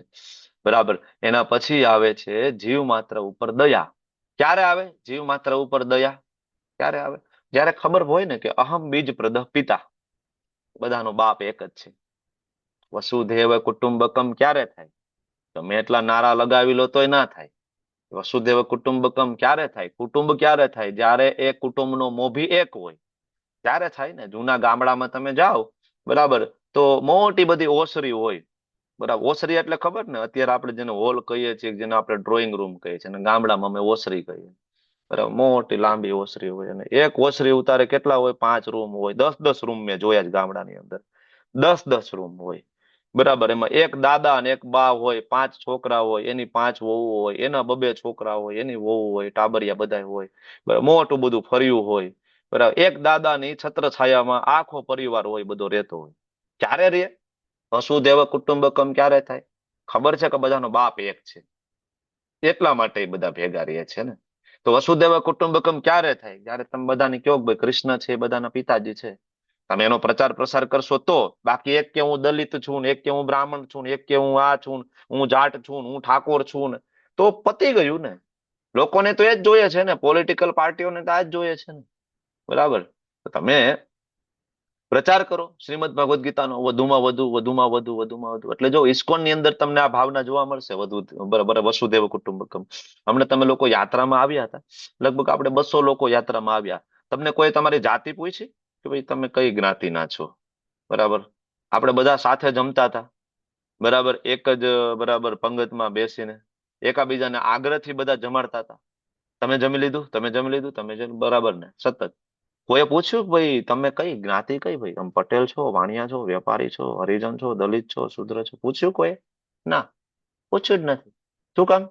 કારણ કે ખબર છે બધાની જાતિ એક જ છે, બધા વૈષ્ણવ છે, અને બધાનો બાપ એક જ છે, એનું નામ કૃષ્ણ છે. બરાબર. તો બધા ઉપર દયા આવે, બધા ઉપર પ્રેમ આવે. બરાબર ને? તો દયા આવશે. ઇવન શેરીમાં જતા આવશો ને કૂતરા ઉપર પણ દયા આવે. ક્યારે આવે? ખબર પડે કે બાપ એક છે તો જીવ માત્ર ઉપર દયા. નિર્લોભીપણું. બરાબર. લોભ, ગ્રીડ, બે વસ્તુ છે. એક ગ્રીડ અને બીજી એક વસ્તુ નીડ. નીડમાં બહુ વાંધો નથી. નીડ એટલે જીવન જરૂરિયાતની વસ્તુ પૂરી કરીએ. એના માટે કઈ બહુ જાજુ કમાવાની જરૂર ના પડે નીડ માટે, પણ કમાવવું પડે ગ્રીડ માટે. આપણે જેની પાછળ છે ને સવારથી લઈને રાત સુધી, ગ્રીડ માટે છીએ. મોંઘી ગાડી, બરાબર, બંગલા, બરાબર, મોંઘા કપડા, જ્વેલરીઝ, ગ્રીડ છે. નીડ તો બહુ ઓછી છે ભાઈ. બરાબર. 2-3 રોટલી, 5 રોટલી બપોરે, 2 રોટલી સાંજે, થોડું શાક, બરાબર ને, એક જોડી કપડા, સિમ્પલ લાઈફ.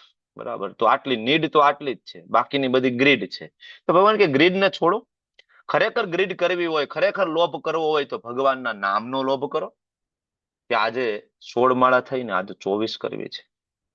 બરાબર. આજે ભગવદ્ ગીતાના 5 શ્લોક વાંચ્યા છે, આજે મારે 6 વાંચી લેવા છે. ગમે એમ થાય, આજ તો વધારે શ્રવણ મારે થોડું કરવું જ છે. એનો લોભ કરો ને. વૈષ્ણવોના સંઘનો લોભ કરો. ભગવાન કે એનો લોભ કરવો જોઈએ, હરિનામનો લોભ કરવો જોઈએ. સૌમ્યતા. ભગવાનનો ભક્ત સૌમ્ય હોય છે, પોલાઇટ હોય છે, વિનમ્ર હોય છે. લજ્જા. લજ્જા દેવી ગુણ છે. આજકાલ તો જતો રહ્યો. મોટા મોટા સિટીમાં જાવ ને, દિલ્હીમાં, મુંબઈમાં, બરાબર ને, મેટ્રોમાં જાતા આપણને શરમ આવે. બરાબર. ટ્રેનોની અંદર તમે જો લોકો, બરાબર, બિલકુલ મોટાનું કોઈ સન્માન કે કોઈ મર્યાદા, કોઈ લજ્જા કઈ લેવા દેવા જ નથી. કારણ કે આપણે કોને ફોલો કરીએ છીએ? બોલીવુડ ને હોલીવુડ ને. એ બધા આપણને આવું શીખડાવે છે, ફાટેલા કપડા પહેરવા, અંગ પ્રદર્શન કરવું. હું વધારે બોલીશ તો પાછો અહીંયા એક મહિલા મોરચો ખુલી જાય આખો પાછો. બરાબર. પણ આ છે, આ વાસ્તવિકતા છે. આપણે જો આપણે કોને ફોલો કરીએ છીએ, બરાબર, એના કારણે આ પ્રોબ્લેમ થયો છે. લજ્જા. બરાબર. ઘરેણું છે, ભક્તોનું ઘરેણું છે. અને આગળ આવે નિશ્ચય. 18 દિવસ, 18 અધ્યાય. અને આગળ લેવલ 2, આગળ ભક્તિ શાસ્ત્રી. મારો નિશ્ચય છે, હું કરીશ ભક્તિ શાસ્ત્રી, ગમે તે થાય.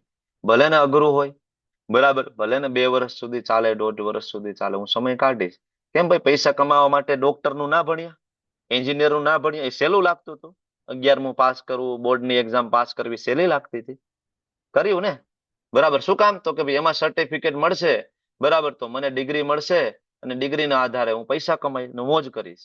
તો તમારા મોજ કરવા માટે આપણે આ બધું કરી શકીએ છીએ. તો ભગવત ધામ જવા માટે ના કરી શકીએ? જે અલ્ટિમેટ મોજ છે, પરમ આનંદ છે, એના માટે ના કરી શકે? ભક્તિ શાસ્ત્રી માટે મહેનત કરી ના શકે? ભક્તિ વૈભવ માટે ના કરી શકે મહેનત? વાય? કરવી જોઈએ ને. નિશ્ચય હોવો જોઈએ આપણો. ભગવાન કે દૈવી ગુણ છે, તે જ હોવું જોઈએ. ભગવાને આગળ કીધું દયા, ભગવાને આગળ કીધું અહિંસા, પણ ભગવાન એની સાથે સાથે તેજ શબ્દ પણ ઉમેરે છે. દૈવી ગુણ છે. ક્ષત્રિયો માટે, નિર્બળનું રક્ષણ કરવા માટે તેજ હોવું જરૂરી છે. આપણી આર્મી, આપણી પોલીસ ફોર્સ, બરાબર, સૈનિકો, તેજનો ગુણ હોવો જોઈએ ને. બધી જગ્યાએ અહિંસા પરમો ધર્મ ના ચાલે, અહિંસાનો ડોળ ના કરવો જોઈએ. બરાબર. પ્રભુપાદ બહુ ક્લિયરલી કહે છે કે ભાઈ જ્યાં હિંસાની જરૂર છે, ભગવાન પોતે કહે છે આતતાયીનો વધ કરવો જોઈએ. ભગવાન કૃષ્ણએ અર્જુનને કહ્યું ને, તસ્માદ ઉત્તિષ્ઠ કૌંતેય યુદ્ધાય કૃત નિશ્ચય. ઉભો થાને, યુદ્ધ કરને, બધાને ગળા કાપી નાખ ભાઈ. બરાબર. તો ભગવાને કઈ વસુદેવ કુટુંબકમની ભાવના માટે થોડી આખી ભગવદ્ ગીતા બધી જગ્યાએ ભગવાને જ કીધું છે આજ કરો, આજ કરો, આજ કરો. ભગવાને કીધું છે જો આતતાઈઓ છે ગળા કાપી નાખો. તેજની જ્યાં તેજની જરૂર છે ત્યાં જરૂર છે. અને સાથે સાથે એવું નહીં કે આપણે ખોટી રીતના બરાબર આપણું તેજ બતાવીએ એટલે ભગવાન તરત જ ક્ષમા નામનો ગુણ પણ આપે છે. ક્ષમા દૈવી ગુણ છે. નાના નાના દોષો હોય એને માફ કરવા જોઈએ, પહેલી વારની ભૂલથી થયેલી ભૂલ, બરાબર આ બધું જોવું જોઈએ રેકોર્ડ. માફ કરવાની જગ્યાએ બરાબર માફ કરવા જેવું લાગે તો માફ કરવું જોઈએ. અને એના પછી આવે ધૃતિ, ધૈર્ય. ભગવાનના ભક્તમાં ધૈર્ય હોય છે. ઘણા લોકો લેવલ 1 માં આવે પ્રશ્ન, લેવલ 2 ના ભક્તિ શાસ્ત્રીના લેવલના પ્રશ્ન હોય. હવે જો આપણે જવાબ ના આપીએ તો સેટિસ્ફેક્શન ના મળે, અને જો જવાબ આપીએ તો ઘણા બધા લોકોને પચે પણ નહીં, આવું પણ બની શકે. બરાબર. એટલા માટે ઘણી વખત તમે કહેતા હોય કે થોડું ધૈર્યને જાળવી રાખો ને તો ધીમે ધીમે તમે લેવલ 2 ભક્તિ શાસ્ત્રીમાં આવશો તમને સમજણ પડશે. ઘણા લોકો જાળવી શકે, ઘણા લોકો ના જાળવી શકે, કારણ કે ધૈર્ય દેવી ગુણ છે, બધામાં હોતો નથી. બરાબર. આગળ આવે પવિત્રતા. 2 પ્રકારની, બાહ્ય અને આભ્યંતર. બાહ્ય તો સ્નાન કરીને થઈ શકે, પણ આભ્યંતર ચેન્ટિંગ કરીને, જપ કરીને. બાહ્ય સૂચિ, આભ્યંતર સૂચિ. બરાબર. ઈર્ષાથી મુક્તિ. કોઈની ઈર્ષા ના કરવી જોઈએ. ભગવાન કહે છે અદ્રોહ. અને છેલ્લો ભગવાને દેવી ગુણ એ મૂક્યો છે, માનની ઈચ્છાથી મુક્તિ. બહુ જ અઘરું છે, સૂક્ષ્મ છે, પણ બધાની અંદર છે. તમારી અંદર, મારી અંદર. સંતો મહંતો ત્યાં સુધી કહે છે બરાબર કે આખો હાથી નીકળી ગયો ને પૂંછડું હલવાઈ ગયું. સમજાય તમને? આખો સંસાર છૂટી ગયો, ઘર છૂટી ગયું, પરિવાર છૂટી ગયો, મિત્રો છૂટી ગયા, કામ ધંધો પૈસા રૂપિયા બધું છૂટી ગયું. એક કામના રહી ગઈ છે નહીં. કોઈક હાર પહેરાવે તો મજા આવે એમ. બરાબર ને? કથામાં બોલાવો બરાબર તો ખુલ્લી ગાડી હોવી જોઈએ, આજુબાજુમાં કેટલા બધા બોડીગાર્ડ હોવા જોઈએ. બરાબર. હાર પહેરાવો પડે, પોસ્ટર મોટા મોટા મારવા પડે, મારો એમાં મોટો ફોટો હોવો જોઈએ. માનની કામના રહે છે. બહુ અઘરું છે કે માનની કામનામાંથી કોઈ વ્યક્તિ મુક્ત થઈ જાય. એના સમાજની અંદર ભૌતિક લોકોમાં તો તમે જો બહુ જોવા મળે. બરાબર. સગાવાલાને લગ્ન હોય તો ઓલો બિચારો લગ્ન માટે કંકોત્રી મોકલે. બરાબર. પછી એક વખત અઠવાડિયા 15 દી પહેલા ફોન કરે, ભાઈ અમારે ત્યાં લગ્ન છે, દીકરા દીકરીને આવજો. બરાબર. પછી પાછો 2 દિવસ પહેલા ફોન કરે આવજો. જો એમાં 2 દિવસ પહેલા ફોન ન કરે, ક્યાં ફોન આવ્યો હતો એ કે, અને ક્યાં આપણી એટલી પૈડી છે. અને એમાંય જો ન્યા જ્ઞાન ઓલો બિચારો થોડોક બીઝી હોય. બરાબર. અને જો તમારું ધ્યાન પડ્યું ને એનું ધ્યાન તમારી સામે ના પડ્યું, અને જો તમને મળવા ના આવ્યા, આવીને હેન્ડશેક ના કર્યો, આને ક્યાં પડી જાય કે અહીંયા આપણું કઈ માન જ નથી, કે આપણું માન ન હોય ને આપણે ઉભું રહેવાનું શું જરૂર છે, હાલ એમ કરીને ઉપડે પત્નીને લઈને, હાલ અહીંયા હું આપણું પડ્યું છે. ખાસ તો જમાયું આમ કઈક ઊંચા આસમાને આમ બધા ફરતા હોય. બરાબર. સાસરામાં જાય એટલે જાણે કઈ બહુ મોટું કહેવાય કે જંગ જીતીને ગયા હોય લગ્ન કરીને. માન જમાયું ને તો મળવું જ જોઈએ. હું એવું તમે કર્યું ભાઈ જમાયું માન મળવું જોઈએ સાસરિયાની અંદર? હું કર્યું છું? છત્રપતિ શિવાજી મહારાજ જેવું કઈ કામ કર્યું છે? રાણા પ્રતાપ જેવું કઈ કામ શું કર્યું છે એવું કે આપને માન મળવું જોઈએ? બરાબર. આવા લગ્નમાં તમે જો 4-5 જણા તો રિહાઈને જ બેઠા હોય, 2-4 ફુવા હોય, 2-4 જમાયું હોય, એ બધા ખૂણામાં જ પડ્યા હોય. બરાબર. અમારે કઈ વેલ્યુ નથી, અમારું કઈ માન. તને ભાઈ શું કામ આપવાનું? જીવનમાં કર્યું શું એવું માન આપવાનું? રહે છે બધાની અંદર આ સૂક્ષ્મ ભાવના હંમેશા માટે રહે છે. ભગવાન કહે છે ને માનની ઈચ્છા, આનાથી મુક્ત થાવ. કારણ કે માન એને જોઈએ કે જે વ્યક્તિ પોતે એવું માને કે હું આ શરીર છું. જે દિવસે તમે એવું માની લો કે હું આ શરીર નથી, તેથી માનની કામના જતી રહેશે. હું શરીર જ નથી ભાઈ. બરાબર. હું શરીર નથી તો આ શરીરના સગા સાથે મારે શું લેવા દેવા? મને માન આપે કે ના આપે શું ફરક પડશે? બહુ મોટી વાત છે, બોલવું બહુ સરળ છે, પણ આને જીવનમાં ઉતારવું અઘરું છે, પણ થઈ જશે. તો આ બધા હતા દેવી ગુણો, જેને આપણી સાથે ખાસ આપણે એની સાથે કઈ બહુ લાગતું ઓળખતું હતું નહીં. બરાબર. હવે આપણા લગતા ગુણો આવે છે, જેને આસુરી ગુણો તરીકે ઓળખવામાં આવે. ભગવાન ભગવદ્ ગીતાના આ અધ્યાયમાં 2 પ્રકારના માણસોની જ વાત કરે છે, દેવી અને આસુરી. આપણા મત મુજબ કે બરાબર જુદા જુદા પ્રકારના માણસો હોઈ શકે. હિન્દુ હોય, મુસ્લિમ હોય, કાળો હોય, ધોરો હોય, જાડો હોય, પાતળો હોય, સ્ત્રી હોય, પુરુષ હોય, બરાબર, અમેરિકન હોય, ભારતીય હોય, ચાઇનીઝ હોય, પાકિસ્તાની હોય. પણ ભગવાનના મતે 2 જ પ્રકારના માણસ છે, દેવી અને આસુરી. ત્રીજી કેટેગરી નથી. ભગવાનની દ્રષ્ટિએ આ દેવી હોય ને આસુરી હોય. આસુરી એટલે શું? બરાબર. આપણે તો ઓલું કહેવાય રામાયણ ને આપણે જોયું BR ચોપડા સાહેબનું ને એ બધું, એમાં તો બરાબર રાવણ ને એ બધા આમ કહેવાય કે બતાવ્યા કેવા હોય તો કે આમ એકદમ કાળો હોય, માથે મોટા 2 શિંગડા હોય ને આમ દાંત નીકળી ગયા હોય, આવા બતાવ્યા. હવે આસુરી એટલે એનો મતલબ એવો નથી કે કદરૂપો હોય ને, બરાબર. આસુરી એટલે એનો સ્વભાવ આસુરી હોય, એનામાં ગુણ આસુરી હોય. તમારી બાજુમાં બેઠો હોય સૂટ બૂટ ટાઈ પહેરીને, તમારા કરતા સુંદર દેખાતો હોય, મેકઅપ બેકઅપ કરીને હાઈ ક્લાસ, બરાબર, આપણા કરતા મોંઘી ગાડીમાં ફરતો હોય, પણ અસુર હોય શકે? કારણ કે ગુણની વાત છે ને, વ્યક્તિના ગુણ એને અસુર બનાવે છે. તો બરાબર, કેવા ગુણ હોય આસુરી લોકોમાં? તો કે દંભો દર્પ અભિમાનશ્ચ, દંભ દેખાડો, બરાબર ને, મારાથી મહાન કોઈ નથી, બરાબર ને, હું જ છું ભાઈ, હું બધું કરી શકું, દેખાડો. અને આ દમમાં અત્યારે આખો સમાજ જીવી રહ્યો છે. બધું બતાવવા માટે થઈ રહ્યું છે, બધું દેખાડવા માટે. તમે જોવો ને, નાના નાના પ્રસંગથી લઈને સૌથી વધારે દેખાડો આજકાલના લગ્ન પ્રસંગોમાં થાય. ખૂબ દેખાડો થાય, ખૂબ દેખાડો થાય ને. બાજુવાળાએ 10 લાખનો ખર્ચો કર્યો, હવે 10 લાખમાં ક્યાંય જો કે લગ્ન થતાય નથી. નાના સિટીમાં થતા હોય તો ખબર નથી, બાકી મોટા સિટીમાં કઈ 10 લાખનો અત્યારે કઈ આવે નહીં. પણ 10 લાખનો ખર્ચો કર્યો તો હું 20 લાખનો કરીશ, બરાબર. ફલા હવે તો એવી રસમો, એવા રિવાજો આવ્યા જેનો શાસ્ત્રમાં કોઈ ઉલ્લેખ નથી. આપણા બાપ દાદાએ કોઈ દી એવા રિવાજો કર્યા નહોતા, એવા રિવાજો નવા લગ્નમાં અત્યારે આવી રહ્યા છે, બરાબર. ઓલી કઈક વાના રસમ, હમણાં એક જગ્યા અમારા રિલેટિવમાં હતું, વાના રસમ. હવે વાના વણી લેતા અમારા બાપ દાદામાં, અમારા લગ્નમાં અમારે હતું. હવે વણી લેતા બધી બાયુ ભેગી થઈને ખબર ના પડે. વાના વણવામાં કઈ ન હોય. હવે તો વાના વણવામાં કેટલું ડેકોરેશન કરે, ખરેખર પાછા વણે તો નહીં જ પાછા પોતે. આવડતું હોય તો વણે ને, વણે નહીં, ખાલી ફોટા જ પડાવવાના હોય, ફોટા. મત કમ્પ્લીટ દંભ, કમ્પ્લીટ દેખાડો છે કે નથી, કે હું ખોટો છું? થાય છે ને અત્યારે પ્રેક્ટિકલી. કેટલી બધી આવી રસમો છે, કેટલી બધી આવી રસમો છે, સંપૂર્ણપણે ટોટલ દેખાડો, ટોટલ દંભ. આખો સમાજ એની પાછળ ચાલી રહ્યો છે. અને પ્રભુપાદ સમજાવે છે બીજી વ્યાખ્યા પણ, કે હું બહુ મોટો ધાર્મિક છું ને, આનો દેખાડો કરવો ને એ દંભ છે. હું મોટો ભક્ત છું, દંભ. દંભો દર્પ અભિમાનશ્ચ, દર્પ ઘમંડ, અભિમાન, ભણતરનું અભિમાન, જ્ઞાનનું અભિમાન, સર્ટિફિકેટનું અભિમાન, ધન સૌંદર્યનું અભિમાન, એટીટ્યુડ. આજકાલ તો સારો માણસો એમ કે જો ને એટીટ્યુડ છે એને, બરાબર. અભિમાન, ક્રોધ, હમણાં આપણે ચર્ચા કરી ચૂક્યા. કઠોરતા, રફ ભાષામાં વાત કરવી, અથવા આપણાથી નાના હોય એનું અપમાન કરવું, અથવા તો હિંસા કરવી, એને પણ કઠોરતા કહેવાય છે. આસુરી ગુણ કીધો છે, બરાબર.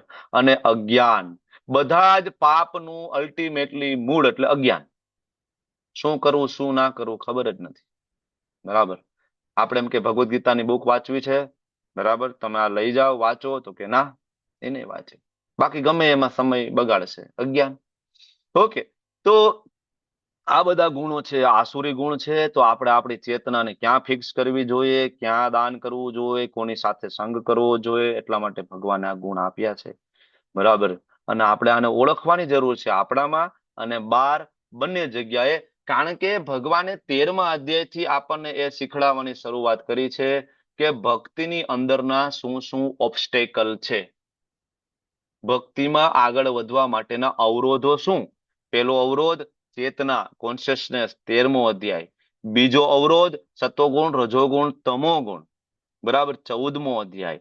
અને ત્રીજો અવરોધ આસુરી ગુણ, 16મો અધ્યાય. ભગવાન સમજાવે છે. તો આને આપણે ઓળખવો પડશે ને, આસુરી ગુણ છે, બરાબર. તો કેવી રીતના દેવી ગુણોને આપણે, બરાબર, તો આપણે અધ્યાયની શરૂઆતમાં કીધું, તમે લોકોએ સરસ જવાબ આપ્યો, એસોસિએશન, બરાબર. સારા સફરજનની વચ્ચે એક સડેલું સફરજન મૂકશો, બધા સફરજન બગડી જશે. એમ જેવો તમે સંગ કરશો એવા ગુણ તમારામાં આવશે. દારૂડિયાનો સંગ કરશો, ધીમે ધીમે તમે દારૂ પીવાનું ચાલુ કરી દેશો. એ કે છે ભાઈ એક ઘૂંટડો લઈ લે ને ભાઈ, એમાં શું વાંધો, એક ઘૂંટડો એમાં કાંઈ ન થાય, મજા આવશે, બરાબર. તો જુઓ કોનો સંગ આપણે કરવો છે, બરાબર. એસોસિએશન, કુશળતાપૂર્વક આપણી જે સંગત હોય એને સિલેક્ટ કરવી પડે. આપણા બાળકો, બરાબર, એના મિત્રો કોણ છે, આ બધું આપણે જોવું પડશે, જાણવું પડશે, બરાબર ને. અને જેમ જેમ આપણે જપ કરશું, શાસ્ત્રો વાંચીશું, પ્રસાદનું સન્માન કરીશું, એમ શુદ્ધિકરણની પ્રક્રિયા થઈ જશે, બરાબર. તો હવે ભગવાન રિઝલ્ટ સમજાવે છે કે દિવ્ય ગુણો છે અલ્ટિમેટલી તમને મોક્ષ તરફ લઈ જાય છે, જન્મ મૃત્યુના ચક્કરમાંથી મુક્ત કરશે.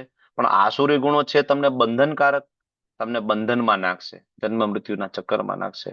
તો અર્જુનને પ્રશ્ન થાય કે પ્રભુ આસુરી ગુણ તો મારામાં છે, મારામાં ક્રોધ આવે તો જ હું યુદ્ધ લડી શકું ને, બરાબર. ત્યારે ભગવાન કહે છે અર્જુન ચિંતા નહીં કરતો, માં શુચ સંપદમ દેવીમ અભિજાતો હસી પાંડવ. પાંડુપુત્ર તું ચિંતા ના કરીશ, કારણ કે તું દિવ્ય ગુણો સાથે જન્મેલો છે. તો અર્જુન દિવ્ય ગુણો સાથે જન્મેલો હતો, તો પછી આસુરી ગુણોનું વર્ણન કોના માટે? અર્જુનમાં તો આસુરી ગુણો નથી, ભગવાન ના પાડે છે, તો કોના માટે વર્ણન? આપણા માટે, બરાબર. અને અર્જુન તો દિવ્ય ગુણો સાથે જ જન્મેલો છે, તેને દિવ્ય ગુણ સંભળાવવાની શું જરૂર છે? તો કોના માટે? આપણા માટે. ભગવાન ભગવદ ગીતા આપણને કહે છે. એટલા માટે ભક્તિ જીવન વહેલી તકે શરૂઆત કરવી જોઈએ, બરાબર ને. પ્રહલાદ મહારાજ જન્મ પહેલા માતાના ગર્ભમાં હતા ત્યારથી, ધ્રુવ મહારાજ 5 વર્ષના હતા ત્યારથી શરૂઆત કરી. અને આપણે હજી કોઈને અત્યારે કહીએ કે ભાઈ ભક્તિ કરો, માળા કરો, હવે એ તો પછી ગઢપણમાં કરવાનું હોય ભાઈ, અત્યારથી માળા ન કરવાની હોય, અત્યારથી ભક્તિ ન કરે. કેટલાય મેં એવા આપણા હિન્દુ સનાતની લોકોને જોયા છે કે એના દીકરા દીકરીઓ ઇસ્કોનમાં આવે અને ભગવદ ગીતા વાંચવાની શરૂઆત કરે કે એકાદી માળા કરવાની શરૂઆત કરે ને આપણા જ હિન્દુ સનાતની લોકો એ છોકરા છોકરી પાસેથી ભગવદ ગીતા મુકાવી દે. અત્યારથી આ ન અડાય ભગવદ ગીતાને, અત્યારથી માળા ન કરે, બરાબર. અમથા તો કઈ આ વિધર્મી લોકો આપણા ઉપર રાજ નથી કરતા, સમજ્યા? આપણી માનસિકતા ઉપર એ લોકો રાજ કરી રહ્યા છે, બરાબર. એનું નાનું એવું છોકરું મદ્રેસામાં જતું હોય, તમને ખબર છે? પૂછજો ક્યારેક, તમારી આજુબાજુમાં કોઈ હોય ને નાનું એવું છોકરું મદ્રેસામાં જતું હોય. હમણાં ગઈકાલનો જ એક રિપોર્ટ આવ્યો હતો, મદ્રેસામાં પ્યોર એમનું ઇસ્લામ ધર્મ વિશે નાના નાના બાળકોથી લઈને બધાને ડિટેલમાં સમજાવે, અને બધાનો કન્સેપ્ટ ક્લિયર છે કે આગળ જઈને શું કરવાનું છે, ગોલ ક્લિયર છે, બરાબર. અને આપણે ભગવદ ગીતા આપીએ તો નહીં, અત્યારે ના હોય ભગવદ ગીતા, ભક્તિમાં બહુ ઊંડું ના ઉતરાય, બરાબર. તો કે પછી ભક્ત બની જાય. અચ્છા, તો ભક્ત ના બને તો દારૂડિયો બની જાય તો હાલશે? આગળ જતા જુગારીઓ બની જશે તો હાલશે? બરાબર. પછી માથા કૂટશે, મારો છોકરો દારૂડિયો થઈ ગયો, એને આ કેન્સર થઈ ગયું, જુગારીઓ થઈ ગયો, બરાબર. બધા પૈસા પાણીમાં બધું કે ડૂબાડી દીધા, ધન જમીન સંપત્તિ બધું ડૂબાડી દીધું. હજારો એક્ઝામ્પલ છે, હજારો આપણી આજુબાજુમાં, બરાબર. વિડીયો ગેમ રમીને પૈસા ડૂબાડી દીધા, માતા પિતાની આખી જિંદગીની મરણ મૂડી ડૂબાડી દીધી, બરાબર. પોતે સુસાઇડ કરી લીધું, એકનો એક દીકરો હોય. થયું શું કામ? કારણ કે જ્યારે એને ભગવદ ગીતા શીખડાવવાની હતી ત્યારે તમે નથી શીખડાવી, બરાબર. જ્યારે તમે તમારા દીકરા દીકરીને ભગવદ ગીતા શીખડાવવાનો સમય હતો ત્યારે તમે એવું કીધું કે હજી ભક્તિને તો વાર છે, બરાબર. તો પાકા ઘડે કાંઠા ચડે નહીં, બરાબર ને. આ અમારે ગુજરાતીમાં આપણી કહેવત છે, અને જે કુંભાર હોય એને ખબર હોય વધારે પડતી. કુંભાર માટલું બનાવે ને, માટલું કાચું માટલું હોય ને, કાચું માટલું, ત્યારે એને કાઠો એની ચોટાડ દેવો પડે માટીનો, પછી એને પકવવા મૂકે, બરાબર. એકવાર માટલું કાંઠા ચડાવ્યા વગરનું પકાવી નાખો અને પછી તમે પાછો માટીનો પિંડો લઈ અને એનો કાંઠો ચડાવવાની કોશિશ કરો, 1000 પ્રયત્ન કરો, એ ચોટે નહીં, કારણ કે ઓલી માટી પાકી ગઈ ને તમે ચડાવો છો માટી કાચી છે. એમ આ શરીર જયારે પાકું થઈ ગયા પછી આમાં કઈ કાંઠા બાઠા ચડે નહીં, બરાબર. એ તો ઠીક છે, ધક્કા ગાડી લાગે ને, બાકી થોડી ઘણી સુકૃતિઓ હોય તો નો વાંધો આવે. સુકૃતિઓ હોય, બરાબર, તો સંતો મહંતોના આશીર્વાદ હોય, પૂર્વ જન્મમાં ભક્તિ કરેલી હોય, એવા અને માત્ર એવા જ લોકોને 50 વર્ષે 60 વર્ષે ભગવદ ગીતાનું કાંઈક પલ્લે પડે, થોડું ઘણું, બાકી કાંઈ ના પડે. પાકા ગળે કાંઠા ના ચડે. નાનપણથી જ ભગવદ ગીતા શીખડાવવી પડે, સમજાવવી પડે બાળકોને, બરાબર. આ શાસ્ત્ર આપણને કહે છે. ઓકે. તો હવે જે લોકો આસુરી હોય એ તો જાણતા નથી શું કરવું શું ના કરવું, એનામાં કોઈ પવિત્રતા નથી. ભગવાન હવે આસુરી લોકોમાં વધારે ડિટેલમાં જાય છે, કેવા હોય છે, એનું કઈ ઉચિત આચરણ ના હોય, એમાં કઈ સત્ય, બરાબર, એનામાં કઈ જોવા ના મળે. ભગવાન વધારે ડિટેલમાં જાય છે કે આ લોકો કેવા હોય છે, એને કઈ લેવા દેવા જ નથી હોતું. એવો તો આ લોકો જે આસુરી હોય એ શું કે જગત મિથ્યા છે, બરાબર. અચ્છા, તો જગત મિથ્યા છે તો બરાબર ઉત્પન્ન કેવી રીતના થયું? તો કે એનો કોઈ આધાર નથી. અચ્છા, અને કંટ્રોલ કોણ કરે? તો કે ભગવાન જેવું કોઈ છે નહીં. આસુરી લોકોની આવી ફિલોસોફી હોય, ભગવાન કાંઈ હોય નહીં. અચ્છા, તો સંસાર કેવી રીતના હાલે? બસ કામે જ છાતી ચાલે. સ્ત્રી પુરુષનો સંબંધ થાય, શરીર સંબંધ થાય, એના સંતાનો થાય, આગળ સંતાનો મોટા થાય, એનો સંબંધ થાય, બરાબર, એના સંતાનો થાય, બસ સંસાર ચાલ્યા રાખે. અચ્છા, સંસાર સ્ત્રી પુરુષના સંબંધથી વરસાદ આવે? સ્ત્રી પુરુષના સંબંધથી તડકો છાંયો ઋતુ ચેન્જ થશે? નહીં થાય. કોણ કરી રહ્યું છે? તો આ મૂર્ખાઓની ફિલોસોફી છે. કામેચ્છાથી આ જગત ઉત્પન્ન થયું છે. જો આ જગત આની પાછળ જ પાગલ છે ને, બરાબર, બધાને આજ, બસ આના સિવાય બીજું કઈ છે નહીં. કારણ કે એને એવું લાગે સંસારમાં આજ કરવા માટે આપણે આવ્યા છીએ, બીજું કઈ છે નહીં. સમજીએ? તો આવા જે નિષ્કર્ષ ને અનુસરે કે ભગવાન નથી, બરાબર, આવા લોકો આત્મજ્ઞાન ગુમાવી દીધેલા બુદ્ધિહીન માણસો છે. ભગવાન કહે છે, જે એવું માને છે કે ઈશ્વર નથી. ભગવાન કે હું છું. હવે જે લોકો કૃષ્ણને ના માને, આવા લોકો એવા અહિતકર ભયાવહ કાર્યોમાં પરોવાયેલા રહે, જેનાથી જગતનો વિનાશ થાય. ટેરરિઝમ શું છે? ભગવાનને ના માનવું, ભગવાનથી વિરુદ્ધ દિશામાં જતું રહેવું. તો એવા અહિતકાર કાર્યોમાં, ભયાવહ કાર્યોમાં એવા સંશોધનો કરશે અને એને એવું લાગશે કે અમે બહુ સારું રિસર્ચ કર્યું છે. બરાબર, આપણે કોરોના ફેસ કર્યો છે, પણ તમને ખબર છે કોરોના કરતા પણ એક મોટી બીમારી અત્યારે સમાજની અંદર પ્રવર્તી રહી છે? Do you know that? ખબર છે કઈ મોટી બીમારી કોરોના કરતા? ખબર છે? એઆઈ. એઆઈ એટલે આર્ટિફિશિયલ ઇન્ટેલિજન્સ. આર્ટિફિશિયલ ઇન્ટેલિજન્સ સૌથી મોટી બીમારી છે. સૌથી મોટી બીમારી છે. હજી આપણને બહુ ખબર નથી, એટલા માટે સૌથી મોટી બીમારી છે. તમારો ખાલી ફોટો, બરાબર, આટલો જરૂર છે. પછી એની સાથે કઈ પણ કરવું હોય તો કરી શકાય એમ છે. એનો કોઈ પણ વિડીયો બનાવી શકાય એમ છે. કોઈ પણ પ્રકારનો વિડીયો બનાવી શકાય એમ છે. કઈ પણ એની સાથે કરી શકાય એમ છે. તમને તમારા આટલા ફોટાથી તમને જેલની સજા પણ કરાવી શકાય છે. ખરેખર આવા દાખલા થયા છે. એઆઈ ના કારણે સુસાઇડ થયું છે. એઆઈ ના કારણે જેલની સજાઓ, એઆઈ ના કારણે બદનામી, ઘણું બધું થયું છે. ઘણું બધું. અને આગળ ઘણું બધું થશે. શું કામ? મનુષ્ય એવું વિચારે છે. અને એઆઈ ની જે શોધ કરવા વાળી જે કંપનીઓ છે એ એકાબીજા સામે કોમ્પિટિશનમાં ચાલી છે. ઓલો એક ફીચર્સ લઈ આવે તો ઓલો બીજો ફીચર લે, ઓલો ત્રીજો લઈ આવે, ઓલો ચોથો. એમ કરતા કરતા ડીપ, બરાબર, ડીપ ફેક નામની, બરાબર, એક સિસ્ટમ સુધી આપણે પહોંચી ચુક્યા છીએ. બરાબર, કે એમાં તમારો ખરાબમાં ખરાબ વિડીયો ખાલી તમારા એક ફોટાથી એ લોકો બનાવી શકે છે. બરાબર, અને એ તમારો ફરતો થઈ શકે છે. બરાબર, આ બહુ ધ્યાન રાખવા જેવી જરૂર છે અત્યારના માતા પિતાને. બરાબર ને, આપણે ઇન્સ્ટાગ્રામ ની અંદર, આપણે ફેસબુક ની અંદર, બરાબર, આપણે આપણા દીકરા દીકરીઓના ફોટા વારંવાર પોસ્ટ કરી રહ્યા છીએ. બરાબર, લોકો એનો મિસયુઝ કરી શકે છે. લોકો એનો સ્ક્રીનશોટ લઈને, ફોટો ડાઉનલોડ કરીને એનો મિસયુઝ કરી શકે એમ છે. એનું કાંઈ પણ થઈ શકે એમ છે ફ્યુચરની અંદર. તમે તમારી પ્રાઇવેટ લાઈફને શું કામ તમે લોકોને કહેવાની જરૂર શું છે? ઘણા બધાને આવો બહુ શોખ હોય. બરાબર, ઘરેથી નીકળે તરત સ્ટેટસ મૂકે, ફલાણા જગ્યાએ, એરપોર્ટ તો કે ચેક ઇન, એરપોર્ટ ફલાણા ચેક ઇન, અહીંયા પહોંચી ગયા. પણ જરૂર શું છે ભાઈ? આખા ગામને કહેવાની જરૂર શું છે? જ્યાં ફરવા જાય ને સતત ફોટો, સતત સ્ટેટસ, સતત ઇન્સ્ટાગ્રામ, વોટ્સએપ, સતત. તું ફરવા ગયો છો, ફોટો પાડવા ગયો છે, એ ખબર નથી પડતી. બરાબર, દંભ, દેખાડો, અને આ ભયાવહ કાર્ય અલ્ટિમેટલી એઆઈ આગળ આવશે. આના રિઝલ્ટો, બરાબર, અતિશય ભયાનક રિઝલ્ટો આવશે. આસુરી લોકોની શોધ છે. બરાબર, હે કુંતી પુત્ર, આવા મનુષ્યો આસુરીઓનીમાં વારંવાર જન્મ ગ્રહણ કરે છે. કોણ? જે ભગવાનને નથી માનતા. એને એવું લાગે છે હું જ બધું કરી રહીશ. ભગવાન કે આસુરીઓનીમાં એનો વારંવાર જન્મ થાય. મામ અપ્રાપ્ય, મને કોઈ દિવસ પ્રાપ્ત નહીં કરે. અધમામ ગતિ, અધમ ગતિને પામવાના છે આવા લોકો, જે ભગવાનને નથી માનતા. નરકના 3 દ્વાર, કામ, ક્રોધ અને લોભ. બરાબર, સાણા મનુષ્યનો ત્યાગ કરવો જોઈએ, નહીતર હેરાનગતિ પાકી.